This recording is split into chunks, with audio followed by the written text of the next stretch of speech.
hand in hand with an ice cold PBR. Ain't got no class, ain't got no cash. Been on over. You can kiss my white trash. All you white trash folk who like your smoke, gonna step outside, gonna get real high. Ain't got no class, ain't got no cash. Been on over. You can kiss my white trash. Whoa, yeah, boy.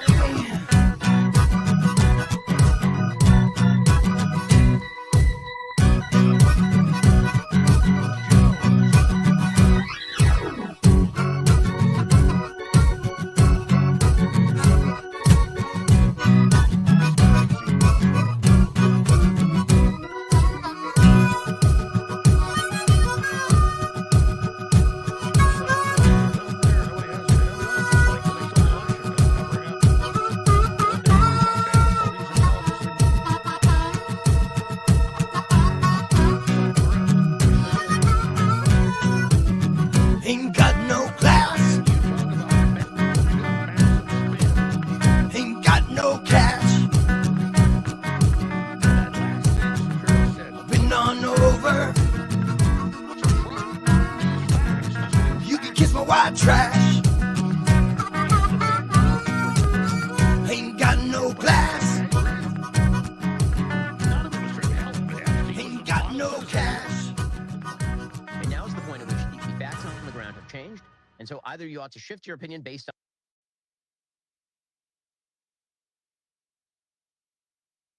one thing. It was many things, but I did not like that he'd had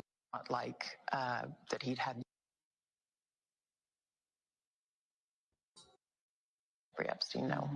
It was never a fact-based inquiry in the first place. And in Ghislaine Maxwell's trial that they limited it to only her, the judge blocked Little Black Book of clients, but there is no Little Black Book. Okay, there are facts, Shapiro. We'll be right back. It's almost poetic, the products that we sell, because yes, they are the best. Yes, it is the best price for the highest quality. Yes, they are third-party tested. It's almost poetic because as we advocate for humanity, what we sell to you is that which makes you or allows you to make yourself a better version of yourself. Whether it's getting the methylene blue, which helps you with focus and energy and mental clarity, or ultimate life force, which makes your body healthier in so many ways I don't have the time to explain to you, whether it's the Shilajit that gives you incredible vitality, or the ultimate burn, which ensures that your metabolism is optimal, or the optimal human, which is everything the body needs. You see, we're fighting for your mind, your body, and your soul, not just with the products that we sell, but with the message of this network. We have to have the truth. We have to have freedom of speech. We have to have our rights, because, folks, we're about ready to go into an artificial intelligence war, into a space war, the likes of which humanity couldn't even dream of, even in science fiction. So please go to thealexjonestore.com right now, not just for your mind and your body, but for your species.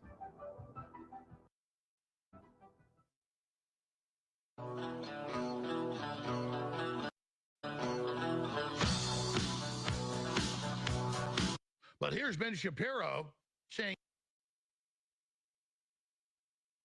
none of you ever had any evidence. There's no evidence. You heard this memo says there's no evidence. There's just people in prison that worked with him for human trafficking. But that didn't happen either. Nope, your FBI said it. Trump said it. So you're either with Trump and Bongino, or you're with that crazy guy who admits he's fake, Alex. Oh, when did I say I was fake? Oh, well, CNN said in the court filing. Didn't say that. What up, everybody? We are back and we are live.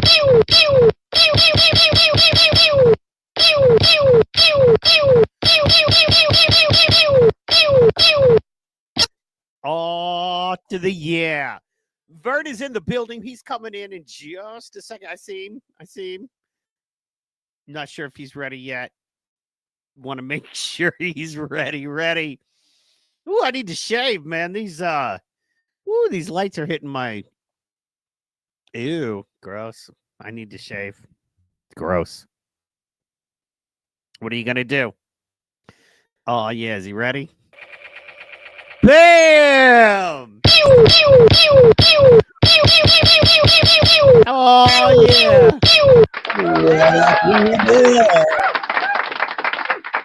What's good, big homie? How you doing? Real good. Let me just quick.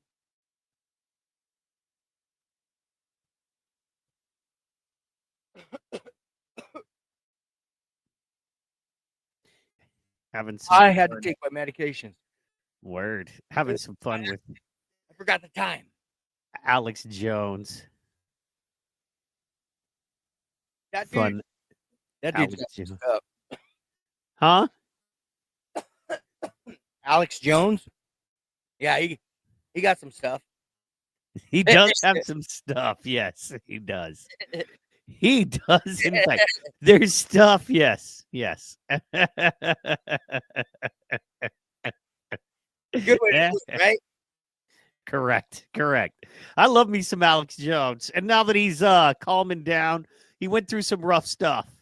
But now that he's calming down, you know what I'm saying? And coming back to it. So, yeah. Well, I think they got him off the opioids. I think he was. I mean, I'm sure it was a doctor, but I think that was part of his problem with some of the drugs he was taking, medications. Oh, He yeah. was on some medications. And then Well, and yeah, man, he was he really overweight. Sorry, guys. drinks like a sieve. He doesn't anymore. But yeah, he was. He was drinking a lot, and he was really overweight. He was just stressed, man. Life was.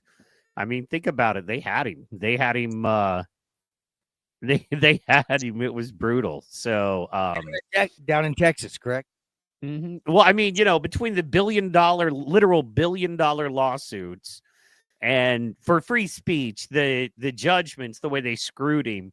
I mean, they screwed him. They did the, what do you call it? Judgment? Summary judgment. So he didn't get to get a case. I mean, he walked in and they're like, we've decided you're guilty on the merits of the case.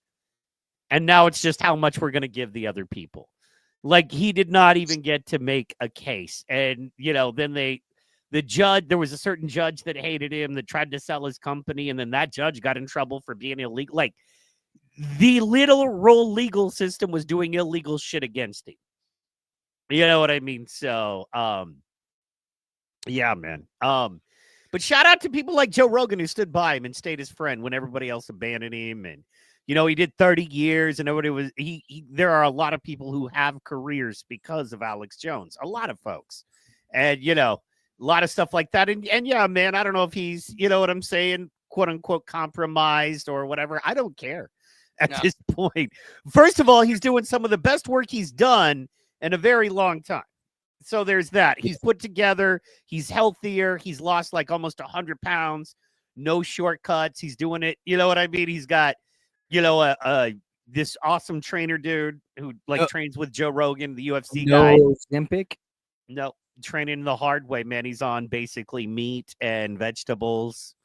Like, and people don't understand. This is how far off we've gotten, bro. Is that people don't understand if everyone decided, and I know all of our medical professionals that have a financial vested interest in us being sick and staying on their drugs tell us we can't do this, so we listen to them, right? However, the situation there is if people decided I'm going to eat fruits, vegetables, and meats, healthy meats, that's it.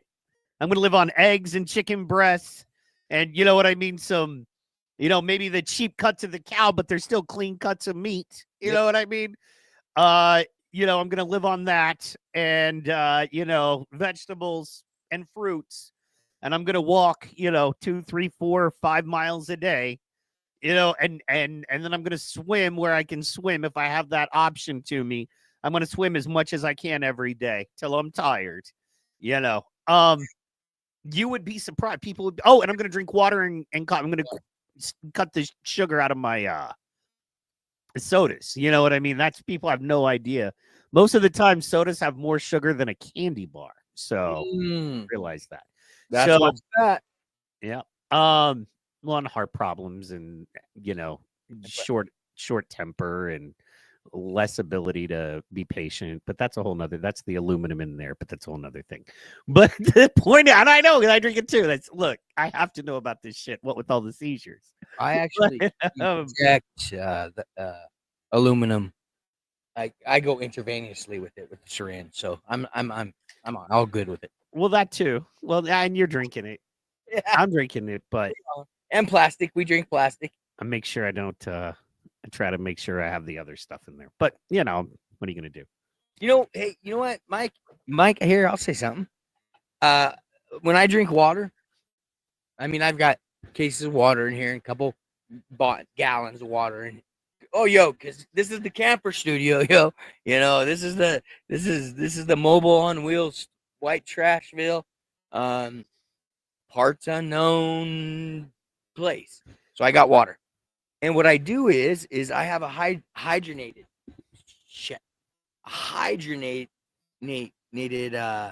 special bottle can or bottle that I pour my water into, hit a button, and then it hydrogenates the water. It puts hydrogen into the water. Mm-hmm. So I got one of those, and I mean it's good. I mean, I've been wanting one of those. The wife isn't sold on them being effective, so but I've been wanting one. She doesn't love them being effective. I said she's not sold on them being effective just yet. So well, I've drank more water since I started doing that, and it tastes better. It almost takes the plastic taste out of those bottled waters. Yep. Nice. Yes. But I mean, I mean, it's right there, like right there. But right there. But I didn't reach it, so I don't want to risk any sound or audio issues. So I'm gonna sit on my butt, stay still today, with a new computer. The old one went poo poo. Let me see something here. What are you seeing something of? I am looking up our internet stuffs. It's all good. Oh, okay. Well, then I will look up internet stuff. No, it's okay, brother. It's no, the production stuff. It's connection. Oh, I got. Like I was just looking for. I paid the extra money for the extra fast, good, solid connection. So, like, whenever I hit go live, we're good. All you need is a basic connection into me. I take care of the rest, right? And sometimes when Cox is like, "Hey, we know what you're paying for. We know what we said we'd give you, but that's not what you're getting." You have to be like, "Really, man? You know what I'm saying? Like, really, dog? What's going on with my internet here?" So, all good, all good. Fun time stuff. So I was like, "Why am I?" We're, you know what I mean? The thing is, to us, we're fine. And I think we're fine to everyone else, too. Oh, but like, you know how it is where, like, you're watching something that goes a little fuzzy. You know how you just be watching a podcast or something that goes a little fuzzy? Yeah, and you're like, what's going on? And you're like, oh, and I'm like, yeah, I'm trying to figure out, you know how it is. You know how it is. I actually, you know, to be honest, whenever I'm setting my stuff up to come in, I always make sure I get the 1080 quality picture, the high def. Yeah, off my cameras, you know, that I'm working on, for the people's pleasure. That way they can see every whisker. absolutely. It's oiled up today, yo. It's oiled up. Your beard looks lovely today. Yes, the beard is good, baby. I love it. It went from homeless to hipster. Oh yeah, and I mean, it can be tricky. You know what I'm saying? To know the difference. You know what I mean? So it's tricky all the time. Yeah, I got you, bro. It is. They can't tell if I'm homeless, if I live in a tunnel, if I live in a tent under a tree.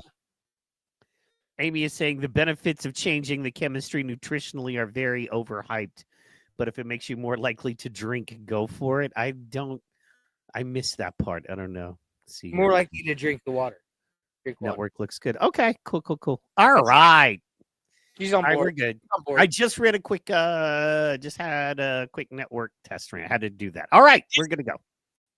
Sorry, dog. No, don't be sorry. Here's it's one of those situations, where it's like Don't be sorry. no worries. No, you know how it is. You have the you have a little issue and you kind of work it out, then you have the issue again.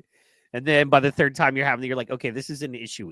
I'm going to have to like literally, you know what I mean? Like stop for a second and see what's going on. Problem is it's not an issue till you're streaming live because you don't, you know what I mean? Need the resources until you're live streaming. So you just need to call Vern and ask for some advice. There you go. That's true. That's all I needed to do. You're absolutely correct. So, yeah. Oh, I'm crazy. No, I am so technically tarded. I just am. So this 6-hour ordeal with this new computer just to be here today was awesome. I mean, not awesome all the time, but at the end it was awesome. I mean, you heard some unawesome things and read some unawesome things last night when I was trying to do this. So, but it turned out, man. Turned out great. I love it. I'm listening. No, I was just gonna say what was it all? Did you get it dialed in or? Yeah. Well, it took a while for it. It has to fire up on this one. It took has 3 steps once you plug it in that it has to run through. And then in order to do Windows, I had to pay like 89 cents. That's all. And then they installed the Windows. And then it was another time wait. And then I actually had everything up. And then it disappeared. And went to that blue screen with a little flower and just 2 icons. And by that time, it was 1:30 in the morning, getting to be 2. And I know we have this, and, you told me to get my sleep. Mike told me specifically to get some sleep. So I did last night. Good. And woke up. Just came at it because I have issues remembering day to day. So sometimes I won't even remember yesterday was a tougher day when I wake up. And won't remember it's a good day either sometimes. But so I just got up and had that blank not remembering of everything that went on and started in on it. And within an hour and a half, boom, I had it. So what this means is patience. Trial, error, patience, everybody, for everything. And no matter how frustrated because I was at a 10, Mike knows, I was at a 10 yesterday. And, when you get there, if you just breathe, walk away, come back, reset. I mean, really, hit the reset button.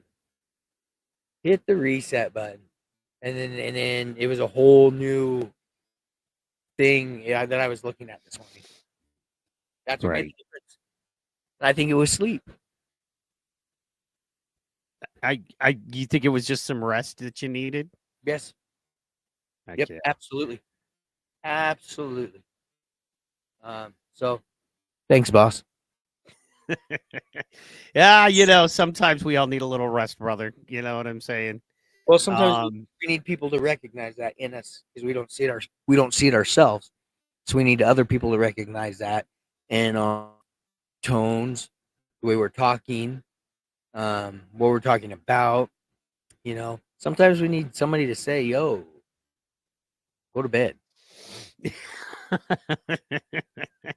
Well, and maybe it's just you know what I mean? We want you to be the best you can be. You know what I mean? And because the bad me ain't good.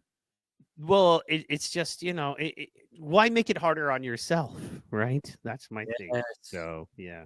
Well, yeah, and a lot of times people, individually, it's hard to see that when you're in that moment. That's all you need, Mhm. you know. So just needed a little kick in the butthole from Mike. Slap master. He slap kicked my butthole. I Hey hear yo, you. I got a new edition this week. What'd you get? Well, it's not it's a new addition to my new house, but it is from when I was 12 years old, 13 years old. Really? Okay. Well, what is it? I'm bringing it, bro. Fuck, chill. Now I know that's backwards. You know that, but so that's Johnny Cash. That's Johnny Cash. To Vern, God bless you, Johnny Cash. Wow. That was when I met him. Wow. Because he was staying at that hotel because I worked at a hotel when I was 11 to 15, playing piano in their in-house fancy restaurant where there was a baby grand. And so from 12 to 15 or 11 to 15, I did that. And just so happens, well, I mean, I played for Bob Carey as a kid there at that hotel. But this was Johnny Cash in June. Johnny had come to our state or our county fair. He was the performer. But that was, after all the drugs, after all the alcohol, this was in his gospel era. Because if I was 13, 14 years old, we're talking 87, 88, that time era. And he was a different man at that time. Right. June had a tight collar on him by that time. But so I was playing the piano, and he actually came down and had a steak. Nice. And he sat down, Hell yeah. and he listened to me play. And afterwards, he came up and talked to me. He asked me because June didn't come to dinner. She stayed in the room because she wasn't feeling well. I mean, there's even reports of it in papers and stuff from that time that June Carter was not feeling well. So he says, "Hey, would you like to meet June?" I was like, "Oh yeah." So he walked me down, and I was done playing. Because I only played 2 hours a night, Fridays and Saturday night. I was just a kid, Pretty much, it was illegal for me to be doing what I was doing at that time. Right. But so he took me down the hallway, and he opened up the door, and she was coughing, and he said, he just kind of touched my shoulder, and he just said, "Yeah, just here, she's not feeling so well." And he goes, June, we got somebody here to see you. And she just sat up in her bed and looked over, and she said, "Hi." Had a big smile on her face. And I was just gawking wide-eyed and like in another world. But I just waved back. I couldn't even say nothing. Just a little kid like this. So, and then afterwards, he goes, "Well, he gave me that autograph, and he goes, 'Keep it up, boy. You're on the right track.'" Mm-hmm. Okay, and so there is another part to this story that I did not learn until I was 27. So they were doing the county fair here, and this is verifiable through the mother, because the mother's the one that took the call. Nice.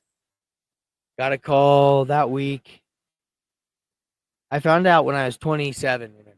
I didn't know this till I was 27.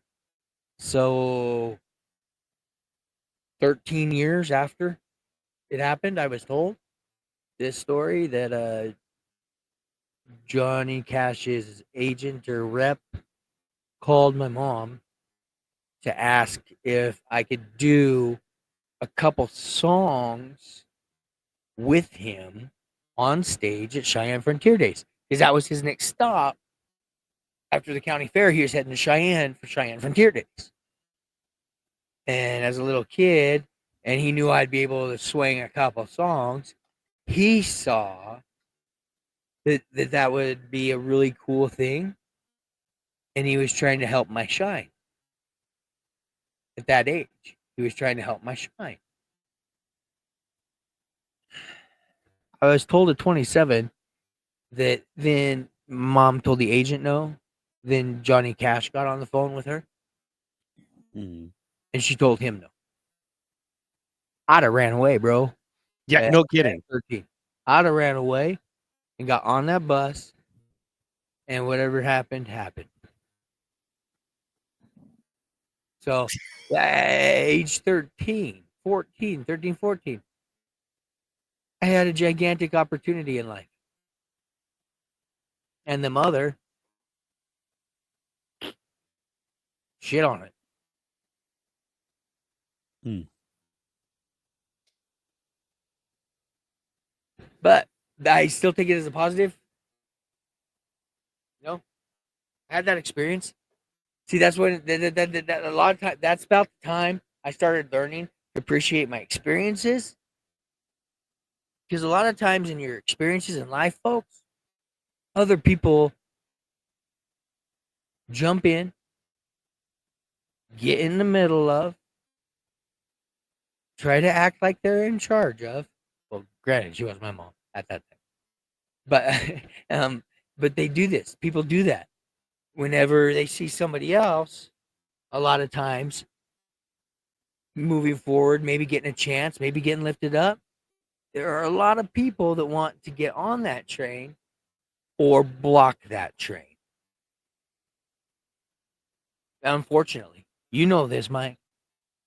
Of course. Yeah. You've lived the life, Mm. you know, and that's a life in entertainment. In any entertainment. Whether it be your basic bar band at the one bar in a 300 people town, all the way up to playing live stages at festivals at Deadwood in front of 30,000 people.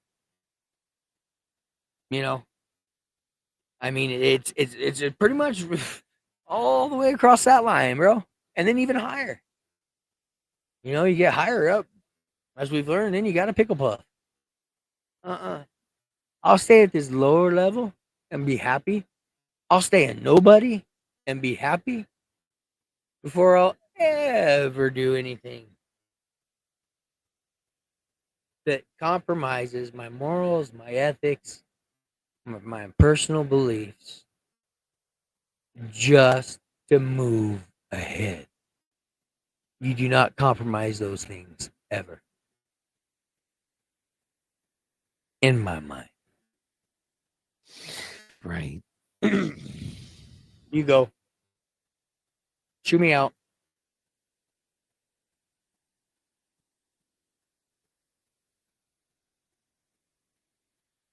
No, I'm listening. I'm listening. I thought you had something. Oh, I knew you said chew me out. I was like, no, you're not done. Oh, okay. Keep going. Yeah. Okay. I know you're not done. So, you know, I think one of the things people have to really focus on, and we've talked about this before, just about men, but everybody needs therapy. Say you don't, I'll give you 10 reasons why you do. You know, well, that I disagree with, but yeah, I mean, it depends. It depends on the therapy. I understand the therapist. It depends on the therapist. If you're standing there, okay, think about it like this, man. If you're standing there with, if you've had a bunch of things you need nailed down, and you're ripping over the nails, and it's been a real issue, and somebody comes along with a hammer and hammers all those things down for you. And you're like, everybody needs this. And I'm like, if everybody, and I don't disagree that if everybody is in your same situation, then the fix for you very well could have been or is going to be a great fix for them. I don't disagree with that. But a lot of therapy is trash. A lot of therapy is trash. So, and that's the problem. The problem that they've done is, and the easiest way to say it is this, is that there's no money in the cure. There's money in the treatment. Yeah. Right. So, I am a case study. I definitely think a lot of therapy is needed and very important. I don't think everybody needs it. And I think you need to be careful and make sure that your therapist has your best interest at heart and not their, because a lot of times a therapist, and that's the problem, right? I mean, you need somebody who strolls with your values, because a lot of times a therapist will try to mold you into the kind of person they want to see in the world, regardless of what's best for you in your situation. And sometimes you're dealing with someone who's not equipped to deal. For instance, I know somebody who was going to marital counseling and they were seeing a gay dude. And I have no problem. And it was a heterosexual couple. And I have no problem. It was an older gay man who had been gay his whole life. So he'd never been married, and I think he had pretty much been out. I don't think he ever had a relationship with a woman. And I'm not saying that that's a bad person who can't help you with maybe PTSD or something of that nature, but that's not the guy that you want to go to about being married to a woman, dog. You know what I mean? And not in a bad way. In the same way that you could be the best boat pilot in the world. You could captain those huge, monstrous cruise ships the size of small cities. But if I put you behind the cockpit of a helicopter, we'd all die. And it doesn't mean you're a bad pilot. It just means that you don't have that skill. I think, and maybe, and that's fine. If you can drive that huge boat, you don't need that little helicopter skill. And that's absolutely fine. But I think it's important, you know, when it comes to that, to know where you're at with that, as far as make sure that you need a boat pilot. You know what I'm saying? If you need boat therapy, make sure you have a helicopter pilot, because if you have somebody, man or woman, who doesn't respect your beliefs and what you're trying to do in life, then they actually can make things worse. So absolutely. I got one or two to keep this going here, this discussion we got going, because I still think you're wrong, because every human is flawed. Every human is flawed, and not every human understands their brain or takes time to learn about their brain and their actions and their behaviors and how it all chemically works. Guess what a therapist that is qualified and really good does? They teach you that. They teach you how your brain is working. How it's fine. Well, who says they know? They're not neurologists, they're therapists. The fact is, the fact that they couldn't even get a psychologist degree makes them suspect to me. But no. They're higher than a therapist. They have more degrees than that, yo. Mine. Okay. Anyway. No. Look, here's the deal. Like a therapist doesn't understand the way a brain works the way a neurologist does. I would rather talk to a neurologist and get the scientifics instead of going. Fuck no. So, well, you can't do that. You can't make an argument and then dial it all the way down to a personal experience and pretend like that is the general truth. That's not how arguments and debates work. I said it was my belief. Not if you were me. Not if you were me. Oh, okay. Well, then we're not having a debate. Not if you were me. Did I say that? No, I'm saying that you can't. Not if you were in this town, which means that not if I was experiencing exactly what you were experiencing, what I have the feeling. No, I understand that, but what I'm saying, I don't think we even have a fucking neurologist, yo. Well, and that's fine. I'm not saying you do. All I'm saying is I have found most therapists are not that smart, and I know as much or more than them. The only difference is this setup. And this is something, if you look into This is why I love behavioral analysis, damn, you're right? pissing And me like off. Chase, it's Talking shit about my therapist. I'm not talking shit about your therapist. I know, Don't I know, but- personalize. Don't personalize a general discussion, right? That's not Well, the way. because I got one 20 years, yo. 20 years. Clearly, you have a very deep relationship with your Yes. therapist, and I'm not saying you don't. She's more of a sister than a sister I've ever had. Awesome, good. I'm And- not saying you're. Yes. That's not it for you. I once again, me stating general things doesn't mean your personal relationship with a person who has the title of therapist in your life is a bad thing, or I'm coming after that. I'm not at all. I'm talking about general therapy and how I feel it overall can make us weaker and make our life harder. Then go to the wrong people, like because I have a wrong people story. Right, so you know what I'm talking about. So Actual psychologist. Yeah, there you go. There you go. You're going through a year of PTSD after But watching. yeah, the what I was trying to make, the point I was have trying to make with Chase Hughes, who, I mean, he's no therapist, but you can look up his resume. Is that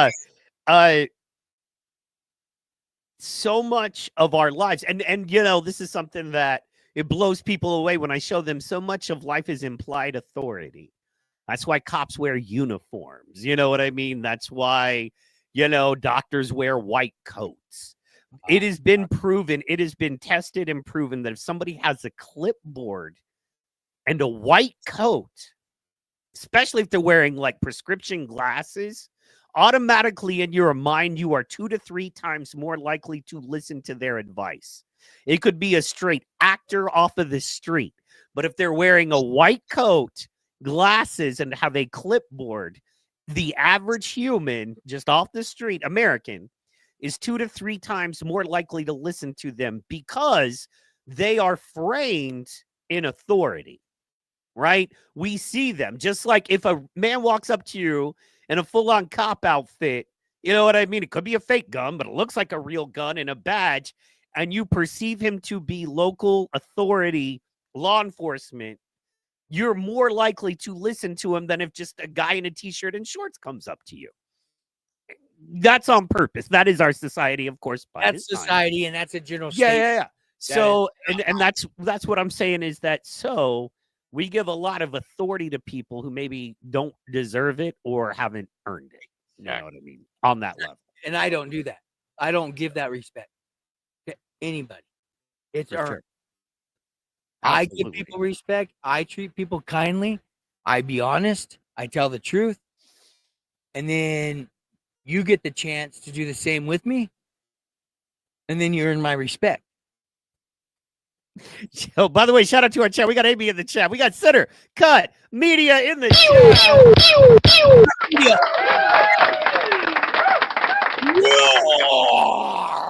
And we got Super Fan in the chat as well. Sorry, I just saw Center Cut.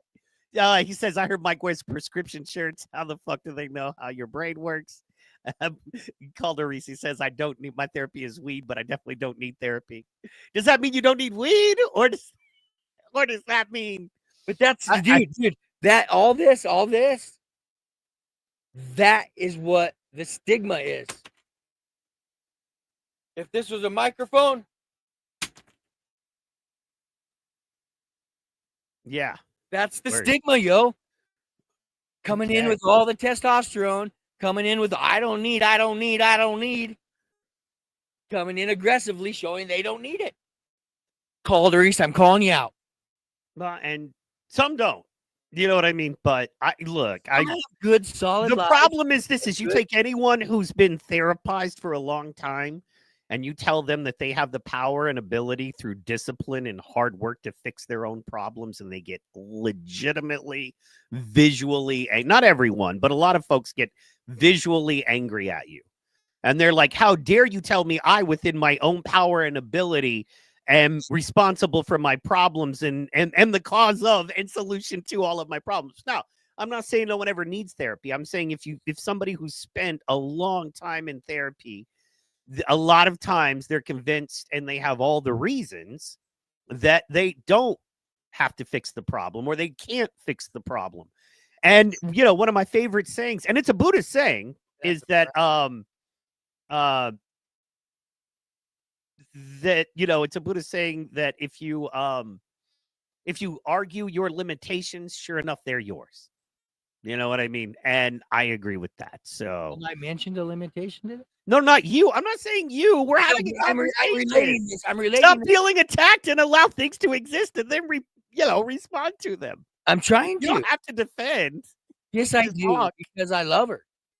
So, and once again, you keep saying her as if it's a person I'm attacking instead of an overall thought of therapy and how it affects people. That's why I'm not trying to get. Look, you've had a 20-year deep, open mental relationship with someone who you paid money to for over 2 decades, right?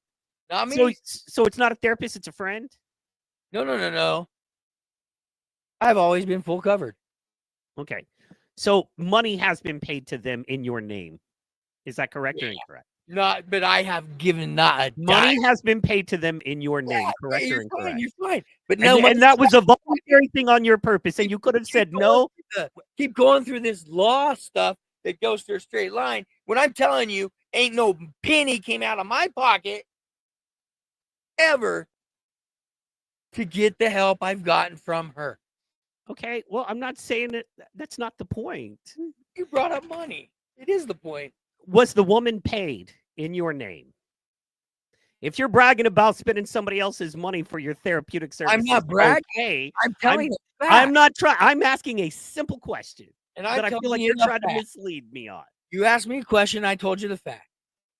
Okay, has this woman been paid in your name to provide you therapeutic services? I cannot say that because I've never seen anything mail delivered to her. So I cannot actually say that. I'm sure it has, but I cannot officially say that because I've never seen a check mailed to her. You guys see what I'm dealing with? A motherfucker goes 20 years to therapy, defends this woman like her like it's his life.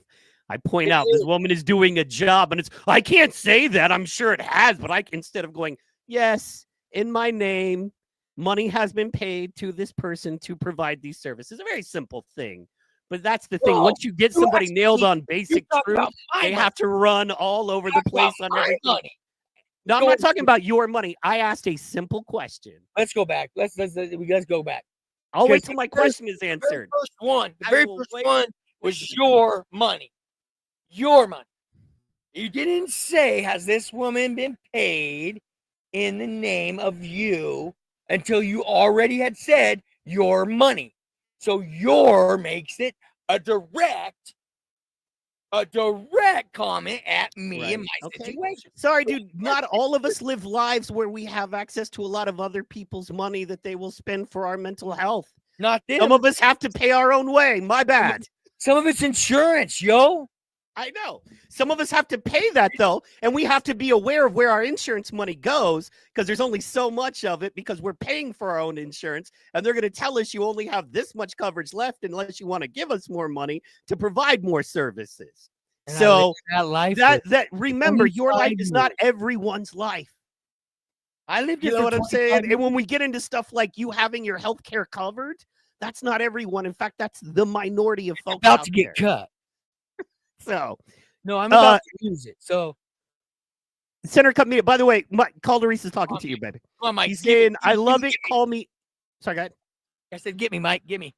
No, he said, I love it. Call me out. I was just responding to your statement that tell me you don't.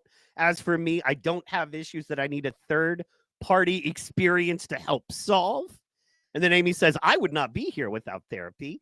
And Center Cut Mike again says, I can work out and solve everything in my life. The point is, I understand how my brain works much better than any therapist. And to me, everyone is different. If it helps you, great. God, I love Calderis. Calderis is so rad. And then Superfan just says, what up, y'all?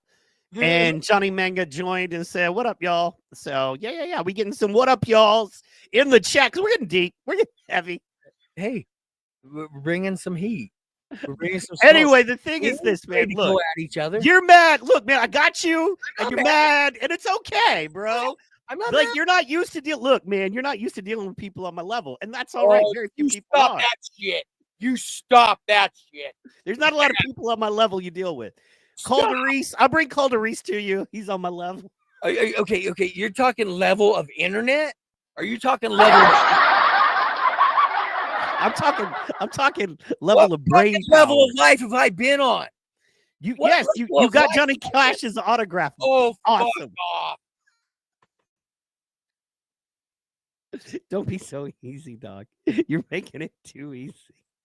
No, dude, I want to go. Let's go. No, You wanna I'm sit not down going. and go? I'm Let's making go. valid Go. points. I just don't, you know. You're making I points. mean, I'm just making valid points. I'm not on your level. I'm not on your level. I didn't say you're. I said you're not used to dealing with people on my on level. your level. You're not used to dealing with people on my level. No, Very they're few higher. People are. They're higher up. Yeah. Hey, man, pay me for 20 years I every walk week, away. and I'll be higher up to you as well. There's no one in your life you pay every week for 20 years to make you happy or to talk to you that you don't care about deeply. He said, ha, ha, ha, ha, ha. Center Cup Media just says, ha, ha, ha, ha. That's all he's saying. He's laughing. You see, he's loving it. Because he gets it. Oh, no, he's loving it. It ain't because he gets it. He's loving it. He understands both sides. Sure. Calderise gets it. That's why he's That's why he's saying- ha, ha, ha, ha. Yo, my beard's bigger than yours, Slapmaster. That's win fine. that. I That's win fine. This ain't fair, man. This ain't fair. You get to see all the chats. You get to reply to all the chats. And I get to sit here like my thumb up my ass, knowing nothing when I could fire back myself. Yes, you can. No, I can't. Yeah, fire back, baby. How? How can I see the chat? Oh, no. Just, look it up on your phone. But anyway, Oh, and shit. I'm reading it to Oh, I you. gotta You can hold- go to our Rumble page and see the chat. Well, I'm fucking working this shit out. Just go to your do you have your phone with you? Oh, do I? There you go. Oh. Okay, direct me, son. Vert is gonna go all guy on the golf course and yell bang every time he punches. And it's No, I'm gonna have one of those golf balls right. that every time I hit it, it sounds like a gunshot going off. That's what I'm gonna do on a golf course. Heck yeah. Oh yeah, I'm looking for Rumble, all right? Oh, it's Vert gonna is gonna do go. that stupid stuff to me again. Vert is- Come on, everybody, let's go. This is too Okay, fun. let's go. Okay, so basically, long story short, some people. Sure. I recommend therapy to everyone who feels like they need it, and I recommend to make sure you find someone who has,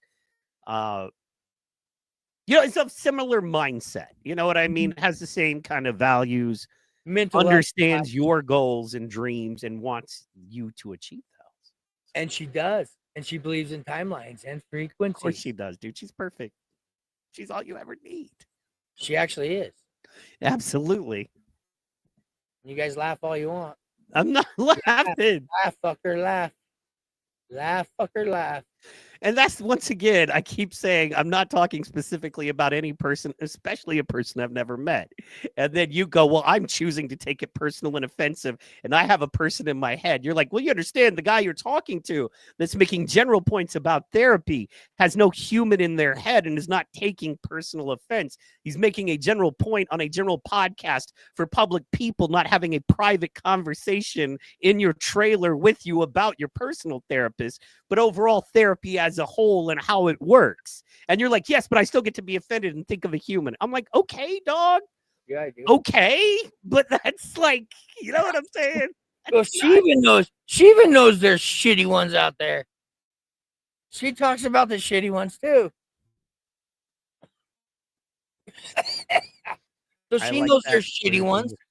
Clergy are good too. If you have a church, it's important. If you have good, in fact, that's if the churches were really doing the things the way they should, we wouldn't need so many therapists as is anyway. go. So There you go.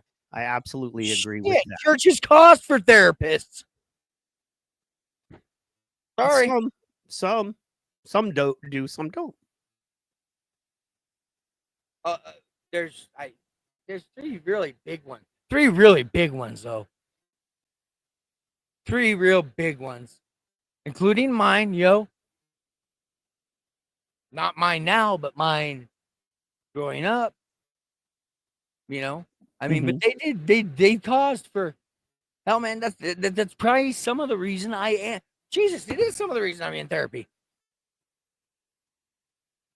It's because of religion. Boom. Absolutely. I agree. Well, religion or the messed up people in the church that you were dealing with. Oh yeah, that the ones that. Yeah, I mean, it's just fucking ridiculous. Blows my mind. Blows my mind that anybody can believe that. Sorry about that, Forrest. Sorry about them gold plates. South Park, they got it right because Trey Parker was raised Mormon. Mm-hmm. That's why he also did the Mormon Missionary musical. Trey Parker was raised Mormon. Mm-hmm. And that's why he did that great episode, one of the greatest, about the golden plates on South Park. I probably shouldn't even be saying these shit words. I'm just talking. But yeah, on that episode, I mean, it's just my Jewish buddy that lives in the South. Him and I just rolled when that episode came out. It was hilarious. Actually, it was a two-parter. You remember? I believe it was. Yeah, and then Book of Mormon, absolutely, bro. Yeah, it was a two-parter. And what a great episode. I mean, it shows the fantasy that people follow. The pure, blind.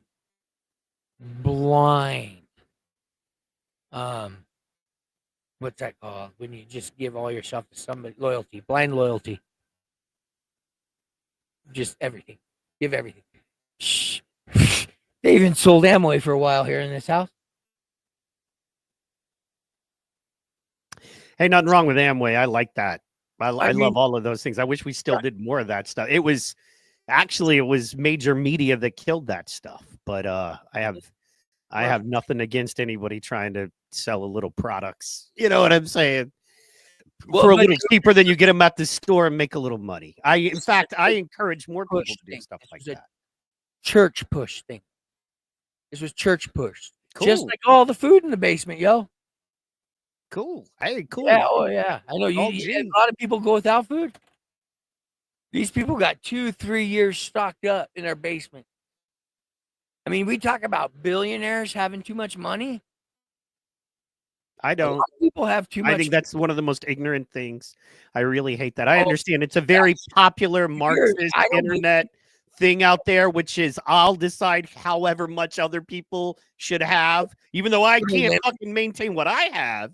You know what I mean? It's like I make $100,000 a year and can barely get by, and all I'm trying to do is figure out how to get to $150,000 a year, right? But somehow I know that this billionaire has way too much, and I know exactly what the fuck to do with their money. I get so sick of that, man. Yeah, it's not you. I'm not talking about you. I'm talking about the internet. But I hate the idea, and it's all billionaires are evil. Okay, so when they have $998 million, they're good people, but they find $2 on the ground and they automatically become evil.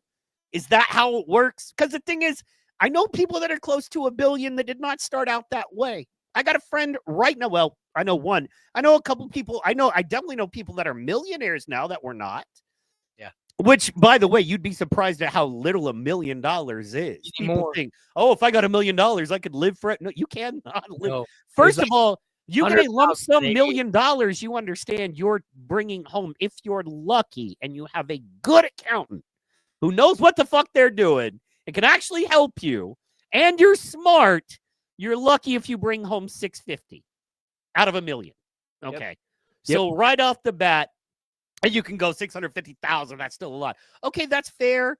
But if I give you $100 and you're like, I just got $100, and you turn and you have $65, you wouldn't feel so happy about it. You'd be like, wait a minute, I thought I had 100. I'm paying taxes on 100. I'm being called 100 but I only have 65 to work with. So there's that. Selling cards on eBay. Yeah. Selling cards on eBay. So you get that. Yeah, man, trust. You know, I know all about this game. So you get the 650, right? So then you have 650. Okay, that's great. So what are you going to do? You're going to buy a house, any decent house, a decent small 3-bedroom, 2-bath house in any kind of suburb is going to be about 300 with your insurance and all of that if you want to go crazy and build a house for. So, okay, so cool. So if you got 300 grand left over, most people are carrying 80 to 100 in debt with their cars, insurance, stuff like that. Okay, so you pay that off for 3 or 4 years. Well, now you have nothing. Now you are in the want ads looking for a job, and you just had $1 million last week. You know what I mean? But you got a house, but you're still going to have to pay taxes on that house and electric and water and all the other stuff that taxes are bullshit. And God forbid, you know, it hails or tornado or hurricane or any of that, and you have to get your roof fixed like every house on the planet. Your heater goes out, your AC goes out, your water main, just like everything breaks. Where shit goes wrong. You either buy new stuff or fix the old stuff. That's just how life works. Period. The end. You know what I'm saying? I don't disagree, bro. So those folks who are like, oh, you got $1 million. $1 million is not that much money. You know what I mean? It's really not. In the grander, you get a lump sum of $1 million. At the end of that little journey, you will be surprised at how little you have left. You know what I'm saying? So, yeah. And how many friends you lose. Amy says it's okay to be comfortable. No, it's not spiritually okay to be a billionaire in holdings, greed and gluttony, camel through the eye of a needle. Give it away, help people. Give it away now. Excuse me. I can only give half a heart right now because my other hand's busy. Mm-hmm. But it's not spiritually okay to be a billionaire in holdings. Where in the Bible does it say? See, I don't understand that. Nowhere in the Bible does it say that. Also, but it relates stories. Remember, it's all relative. King Solomon. It relates stories. It relates.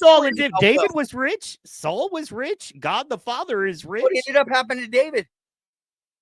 David was fine. David was the only person in the Old Testament that God loves.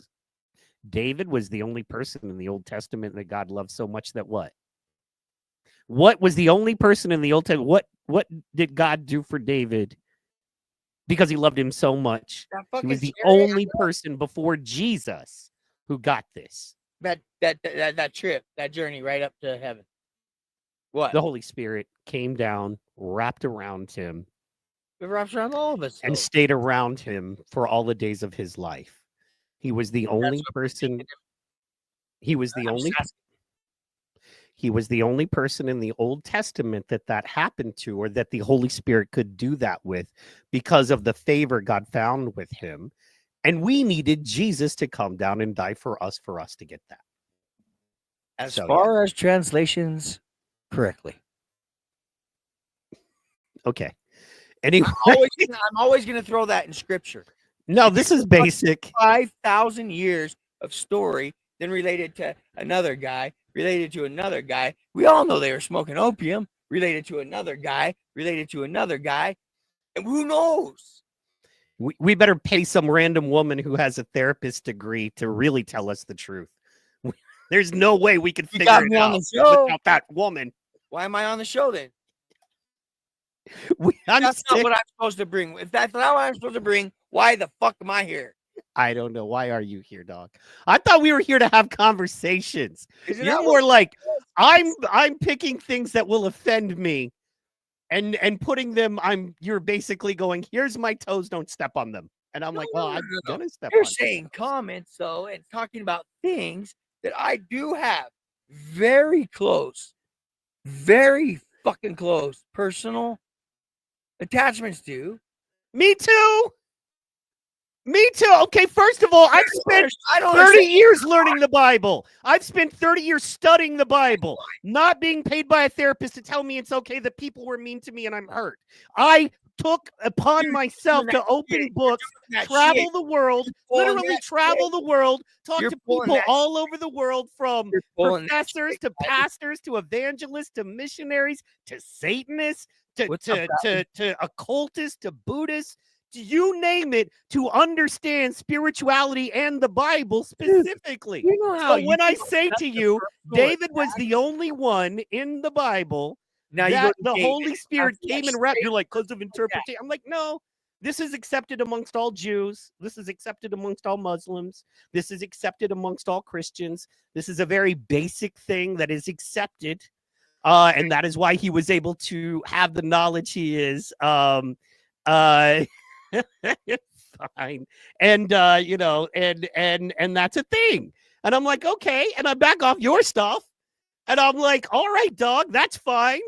Your therapist is literally a deity-like figure to you. My bad. I didn't realize I'm not even allowed to talk about the profession of therapy, because when I tell you specifically, and I'm glad it's recorded, when I tell you specifically, I'm not talking about you and your person specifically. I'm talking generally about a broad thing. And your response to me, let me finish. And your response to me is, but she and my and her. And I'm like, I'm not saying yours. I'm saying in general. It's the difference between saying cats shit on rugs and my personal cat has never shit on my rug, which my cat has, because all cats shit on rugs. And maybe they don't. And maybe you've had a cat that's never shit on a rug.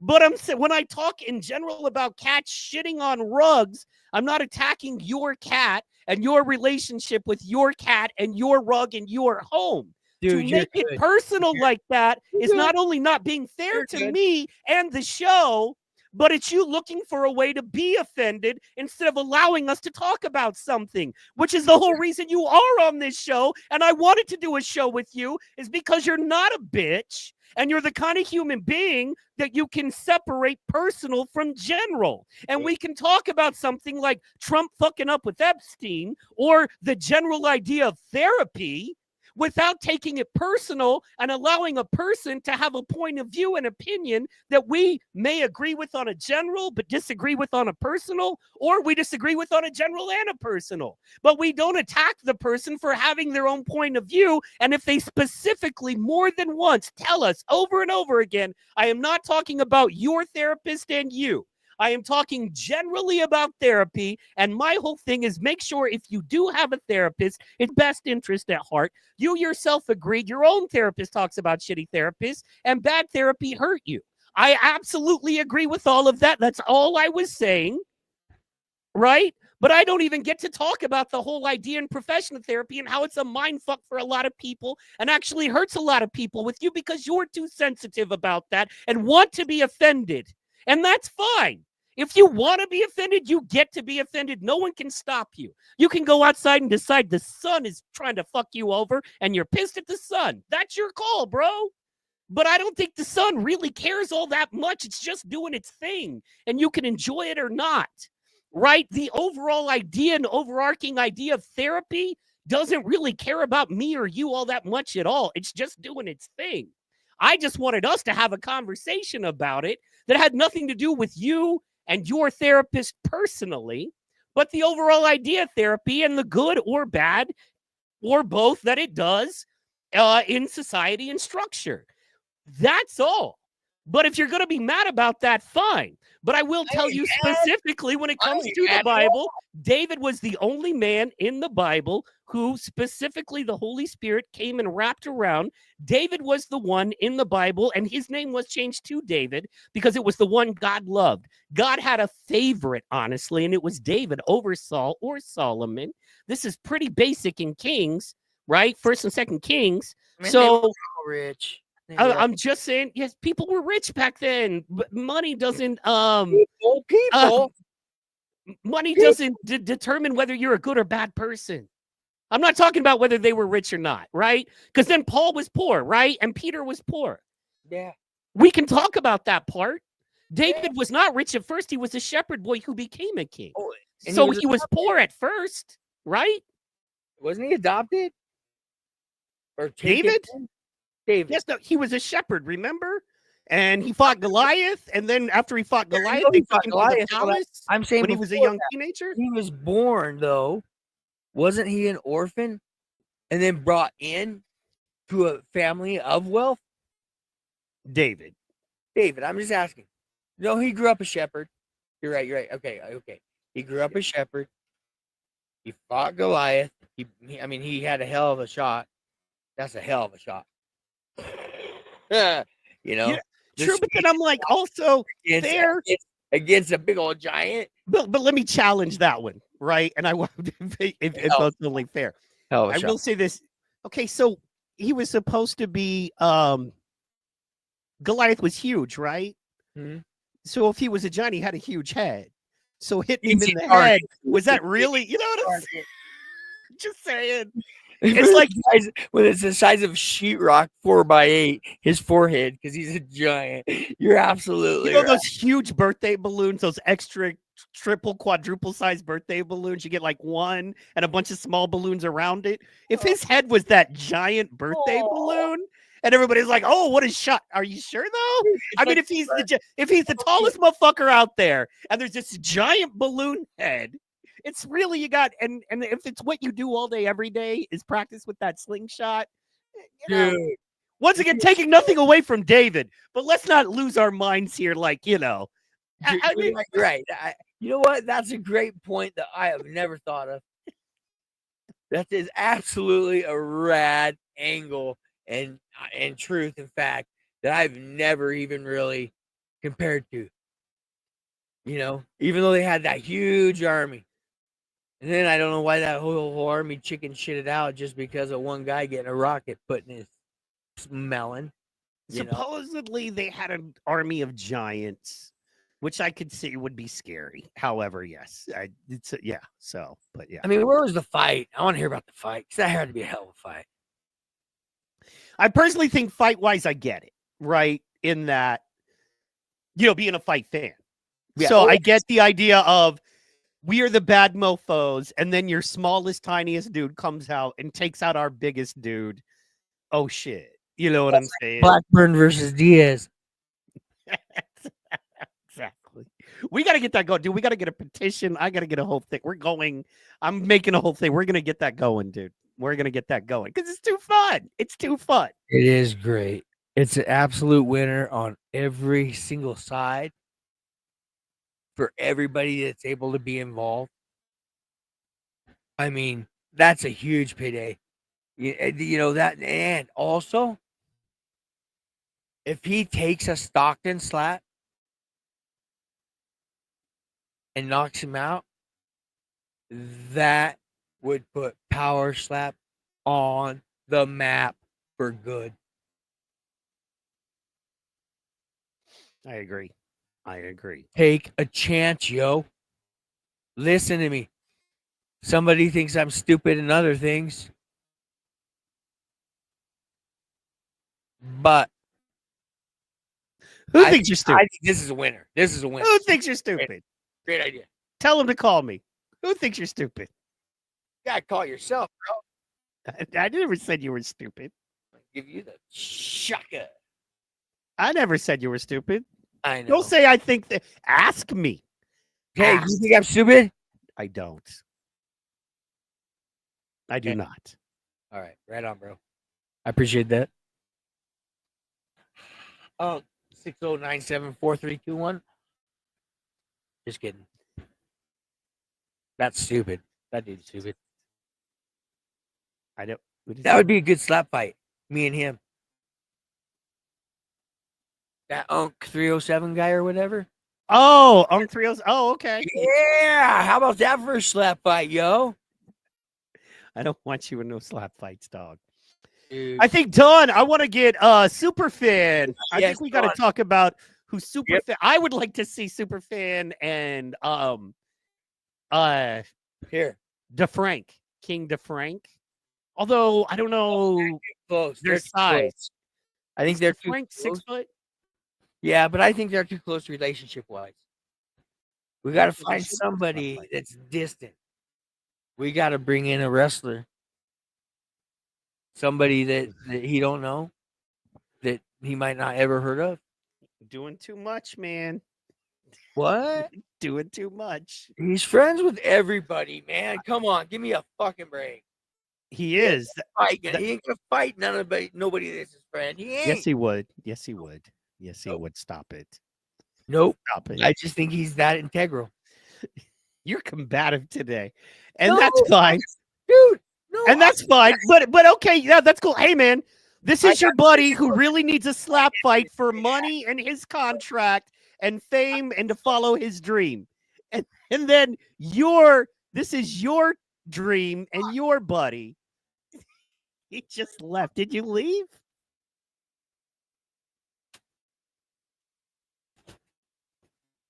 I heard the door open and shut. Oh, he's back. I said I gotta get a soda.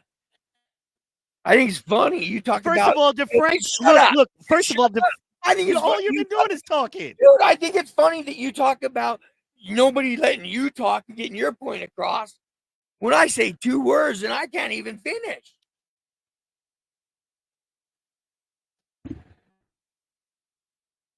What up, yo? Okay, here's the deal. If our friend Don wanted to become a professional slap fighter, if he was offered a contract, which normally, from what I hear now, and once again, they can do whatever they want with contracts. They can sign you for a one-off. They can sign you for a 1 and 3. They can sign you for a 1 and 1. They can sign you for a guaranteed 5. It's whatever they want to do, right? But they can sign you for a 3 and 3. But if they go, hey, like most contracts, we're going to give you a shot. We're going to give you a 1 to 3 fight deal. And here's your chance to be a slap fighter. But you might have to slap some people you genuinely like that genuinely like you. I know as a pro, he'd do it in the same way I would do it.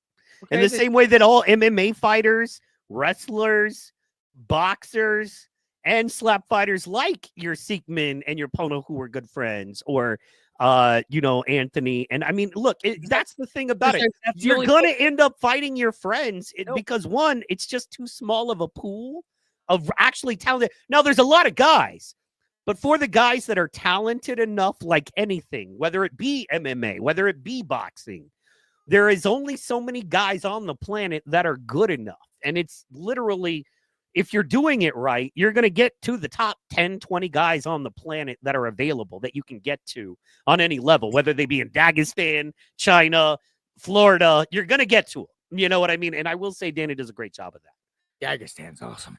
So, right? They just crank out bad motherfuckers. Dude, but that's a really hard place to live, for real, though. But what I'm saying is, he's a pro. I think he would take the opportunity, and I think he would slap in the same way I wouldn't now. Well, why doesn't he answer? Grown up. But if I want to, if I would, I mean, if the opportunity was there, if I wanted to be a pro slap fighter, and they were like, you got to slap your best friend. Most of the time, my best friend, but I just coming from that world where, yeah, we're going to fight each other. Yeah, we're going to spar against each other. Yeah, we're going to try to whip each other's ass. It's like a dance partner. There's no hate in it. I love you. That's why I'm doing it. You know what I mean? It's not like I'm not going to slap you because we're friends. It's like, no, let's go put on a motherfucking show and make our money. And brother, I hate to see you lose, but if you got to lose, the only one I want to see you lose to is me. And I hate to see me lose, but if I got to lose, I'd rather lose to you than anybody else. Do not hold back. You bring it. I want the highlight reel. I want our slap fight to go down in history, bro. Okay. Let's that's go. Your point. That's your side. That's your side. All right. All right. That's your side. Okay. Well, and how about this? Maybe that's not my side. I'm saying that's what it should be. And if you want to be a pro in the game, you got to do it. Am I off mute? You haven't never been on mute. I've never muted you. Unless you muted yourself. No. I never muted you. I mute myself all the time. I know, but it sure fucking feels like it. Because I just said, is that your side? And I was going to say something. And I didn't get to say it. Right? I got 2 words in again. And then you jumped in with something else.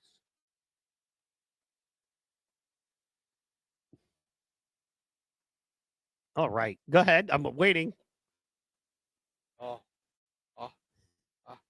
You're doing the thing where it's like, I'm going to say words, and then when you jump in, I'm going to be quiet so I can be upset that you jumped in. Okay, this is how podcasts win. That's not what I'm Stop doing. complaining about talking and get your words out. Say what you want to say if it's important to say it. If it's not important to say it, quit complaining. I'm not letting you say it. Up to you. Your call. I've been trying You've to had say more than enough opportunity. Shut up. I'm saying it. There you go. Shut up. Don. Okay, this is the situation, Don. This is exactly what he's talking about. Only he's just yanking his hairs and his nuts around it. He ain't going for the shaft. Now, Don, here's what it is. Don, it is not for the title. It is an exhibition match is all you'll get. Guaranteed. It'll be an exhibition match to get started. That'll be your first one. And it has to be exhibition against Anthony. Period. Anthony. That's the way you get in. Wait. Anthony babyface power slap? Yeah. I thought you meant Anthony DeFrank. No.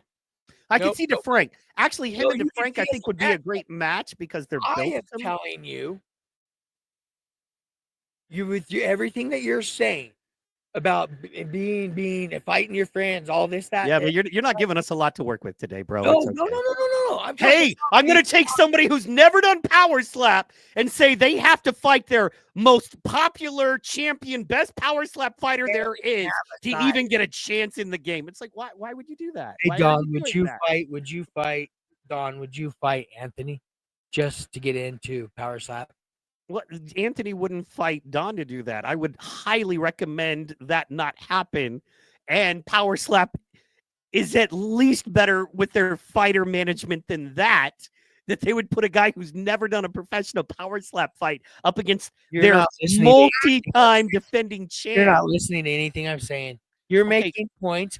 Let me make sure I've heard you correctly, and if I haven't, then correct me.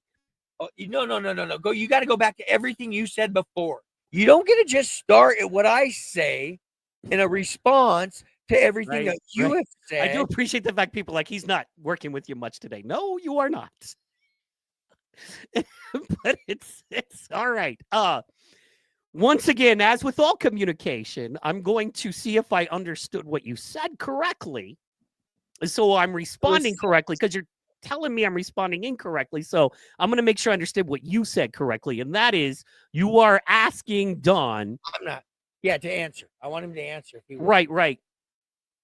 If he had to fight the multi-time defending welterweight champ of power slap just to get an opportunity to get in, would he do it? An exhibition match.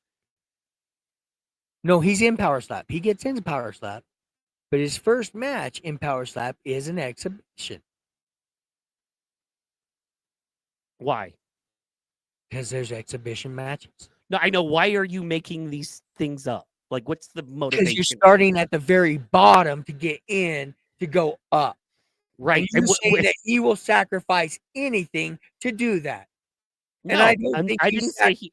I never said he would sacrifice anything. I said if he had to fight one of his friends, he would, because every single person in power slap has fought one of their friends. Most MMA and boxers and power slappers end up going against one of their friends eventually, if not consistently in the game. Now, would I expect him to take on one of the best power slappers that has ever lived in an exhibition match for his first time out? Hell no. But wait, if he moved up and 3-4 fights from now, he is a contender and a legit, honest contender for that belt. I said he's in. So he's in. So not for an exhibition, no, because he's fighting a champ. A champ should never fight an exhibition match for any reason. I'm just ever. I'm so hypothetically asking Don a question to see if he would sell his soul that deeply to be in power slap. Right. Well, yeah, you're making an impossible scenario to make him look like a piece of shit if he says yes to win an argument. How about this? Let's ask an honest, legitimate, question that is much more likely in the grander scheme and or realm of all power slappers. And that would be, because you said he knows too many people, and I agree, he's got a lot of friends like me, like you, And in they the all- game. they But all would you agree that a lot of power slappers have friends in the game? Would you agree with They that? became friends because of the game.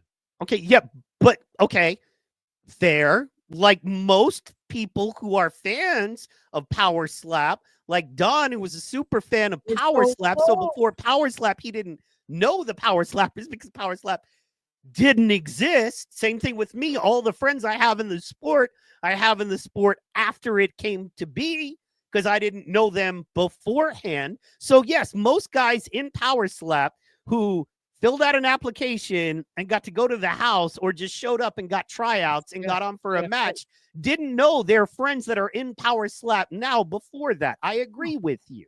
Oh. So So there's a now all my question stands and remains.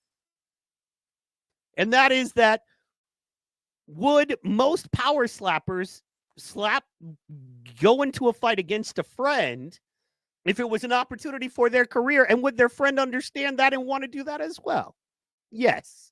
That's how that works. We know that Pono and Seekman were good friends. Okay, then I'm wrong. Move on. I'm not saying you're wrong. No, I'm listen. saying No. That satisfies everything. That satisfies. I think I know. I'm asking. I thought we were asking. I didn't think you were wrong or right. I thought we were asking. No. And you're saying you do not believe Don would fight like DeFrank. And I'm just saying I'm wrong. Do you think? Okay. Do you think Don would fight any flapper now? Yes, I do. Yes, I do. I do think that. If he Who had would the who would be your ideal matchup? Remember, he's new. See, I don't want to put Don against somebody who's like been doing it a while. I want to put Don against a guy who Johnny be good. Johnny be good. Be good. Oh, that would be well. See, I worry about my dog. See, I like DeFrank just because I feel like they're similar body styles. They have similar like movements. I think him and John do too. Look up Johnny be good.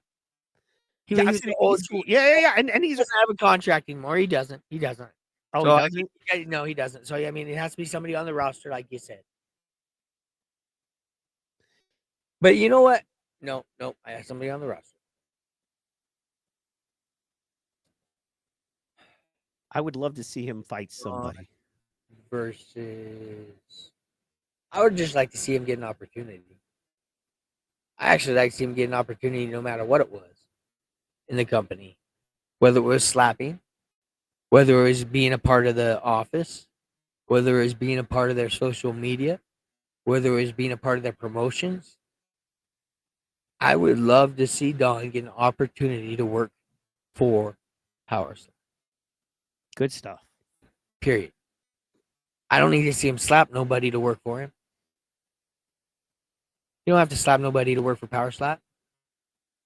You know, I would just like to see him get a chance to be a part of something he loves so much. So fuck off with him slapping anybody. Hey, you were the one that brought it up originally off air. We were talking about it. So that's why I brought it up. I thought you'd be down and be like, yeah. Well, but then we get I just caught you on a day where everything I say is fuck off. I'm like, hey man, it's a little rainy here in Oklahoma. Fuck you and fuck the weather. And we get deeper on the subject, and I think about it, and then I think bigger about it, and I think about Don, and I think about his family also, and I think, why can't he just work for the company? After a long discussion about him slapping somebody and getting slapped by somebody, I don't see why he can't work for them without ever having to do that and be a part That's what he wants of to do. Yeah. the setup, the scene, being on the scene, getting a seat every time in the same spot where people see him. Yeah, you wouldn't get to do that though. If you work for the company, you don't get to sit during the events. That's what people don't. I'm telling you what I would like for him. Well, absolutely. I hear it. I want my favorite promotion to pay me money to enjoy the fights. I agree. Me too. Hey, man, if they're giving out those opportunities and positions, I'm putting in my application. No offense to anyone else. I Well, would love to be paid by Power Slap to watch the fights. I'm not. That would be great. I'm not But asking for that shit. right I now, think I'm there's- trying to get us paid to watch the fights by other people who Oh. are Power Slap. So Well, I want get it. Don. I want Don to get an opportunity with him, no matter what it is. I agree. But I want him to do something he wants. I mean, I have If he wants, been in those situations. Have you ever met somebody who had a dream and they got it and it made them miserable? I fought bull. I've actually I known rode a bull one time. I know Yes. a dude who worked for Disney. All he wanted to do was be a Pirates of Caribbean guy, right? Like on the, they have the big Pirates of Caribbean ship, and like it's a legit gig. You know what I mean? It's a legit gig, and it's all he wanted. And I get it, and fair. Yeah, there's stages and levels to what you're acting in. Yeah. And he wanted to be, the live touristy thing where you pay the money and go, not like the movie. I mean, I'm sure he wanted to be in the movie, but that wasn't. You know what it is? No. There's levels, and like you live in Hawaii, they're doing a Pirates of Caribbean thing. You can get paid $80,000 a year to be an actor 5 days a week as a pirate, and you get a good agent, and you get other opportunities to do. You know how it is, man. So anyway, that was his dream gig, and I was so happy for him. And man, 2 weeks later, he hated. Kind of like when Terry talks about he has no desire to be actual press for Power Slap, because he's like, you understand there's like schedule. You got to be there at 8 a.m. for a pre-thing 3 days before, and then you got to be there, and then you got to do this. And if you don't, then they can revoke your passes, and then then they want to see everything you put out. And you have to send it to them, and And he's like, I don't want to do any of that. And I'm like, you know what makes sense? And like my boy who did the Pirates of the Caribbean thing, it made sense. Like he was like, dude, he's like, you understand? I have to get up at 7 a.m. every day. They don't care. People are crappy. If people don't show, I have to do twice the work. They get mad I'm not doing my job. I'll have to do 2 other people's jobs. I'm like, well, that's not being a pirate. He's like, no, it's being a professional actor, acting like a pirate. He's like, dude, don't forget, we're actors. I'm being paid to act, not be a pirate, damn it. I was like, oh, my bad. I was like, makes sense, dog. Makes sense. We do a lot before and after too. Yeah. But it's I get it. I get the fact that people go into something thinking it's A and then it's B. One of the most heartbreaking things would be to get into something we know people like this too. But somebody who gets into a fight promotion, like they get their shot to work at UFC or like Top Rank Boxing, and they're like, I hate this. All the love I had for the sport is gone. I have no more love. You know what I mean? It's all work. You know what I mean? These people I thought I really liked and really respected are pieces of shit. It's like, what happened? And so I would rather him just be famous and awesome and be taken care of. That's what I want. But that's not, you don't get that. Dude, when you work for the company, you basically are toilet paper for the fighters and the fighters' agents. And I would, you know what I mean? So, but it's all good. You'd be surprised. You'd be surprised at how bad those people treat their help. You know what I'm saying? You'd be surprised at how. Nope, I'm not. I'm saying a good spot, a good place. Fighter. Talking January. Plus, Don is naturally tough. I mean, by the way, yeah, he's got the build. He's got the.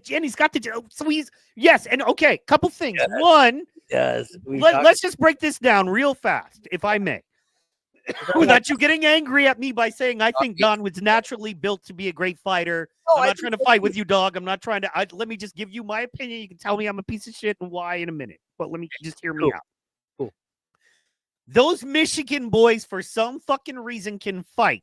Like Michigan is the Dagestan of the United States. I don't know why, but for some reason, Michigan just grows tough bastards. It's okay? the toxic water in Michigan. It is, and the cold. I think the cold weather too. Some about that cold weather makes you meaner, a little tougher, makes your skin just a little tougher. So yeah, so Michigan. First of all, he comes from the Dagestan of the United States, Michigan, right?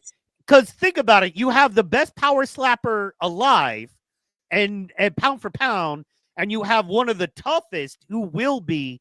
We're gonna call the Butcher. He's going, and he is now. It's just that he doesn't have the he doesn't quite. I mean, he has the. You know what I'm saying? Yeah, He'll Butcher. get the record. We'll be able to sell that with the record soon and not just sound like fanboys. Do you know what I mean? Yeah. Because with Anthony, whether you love him or hate him, you can't deny he's Big pound face. for pound.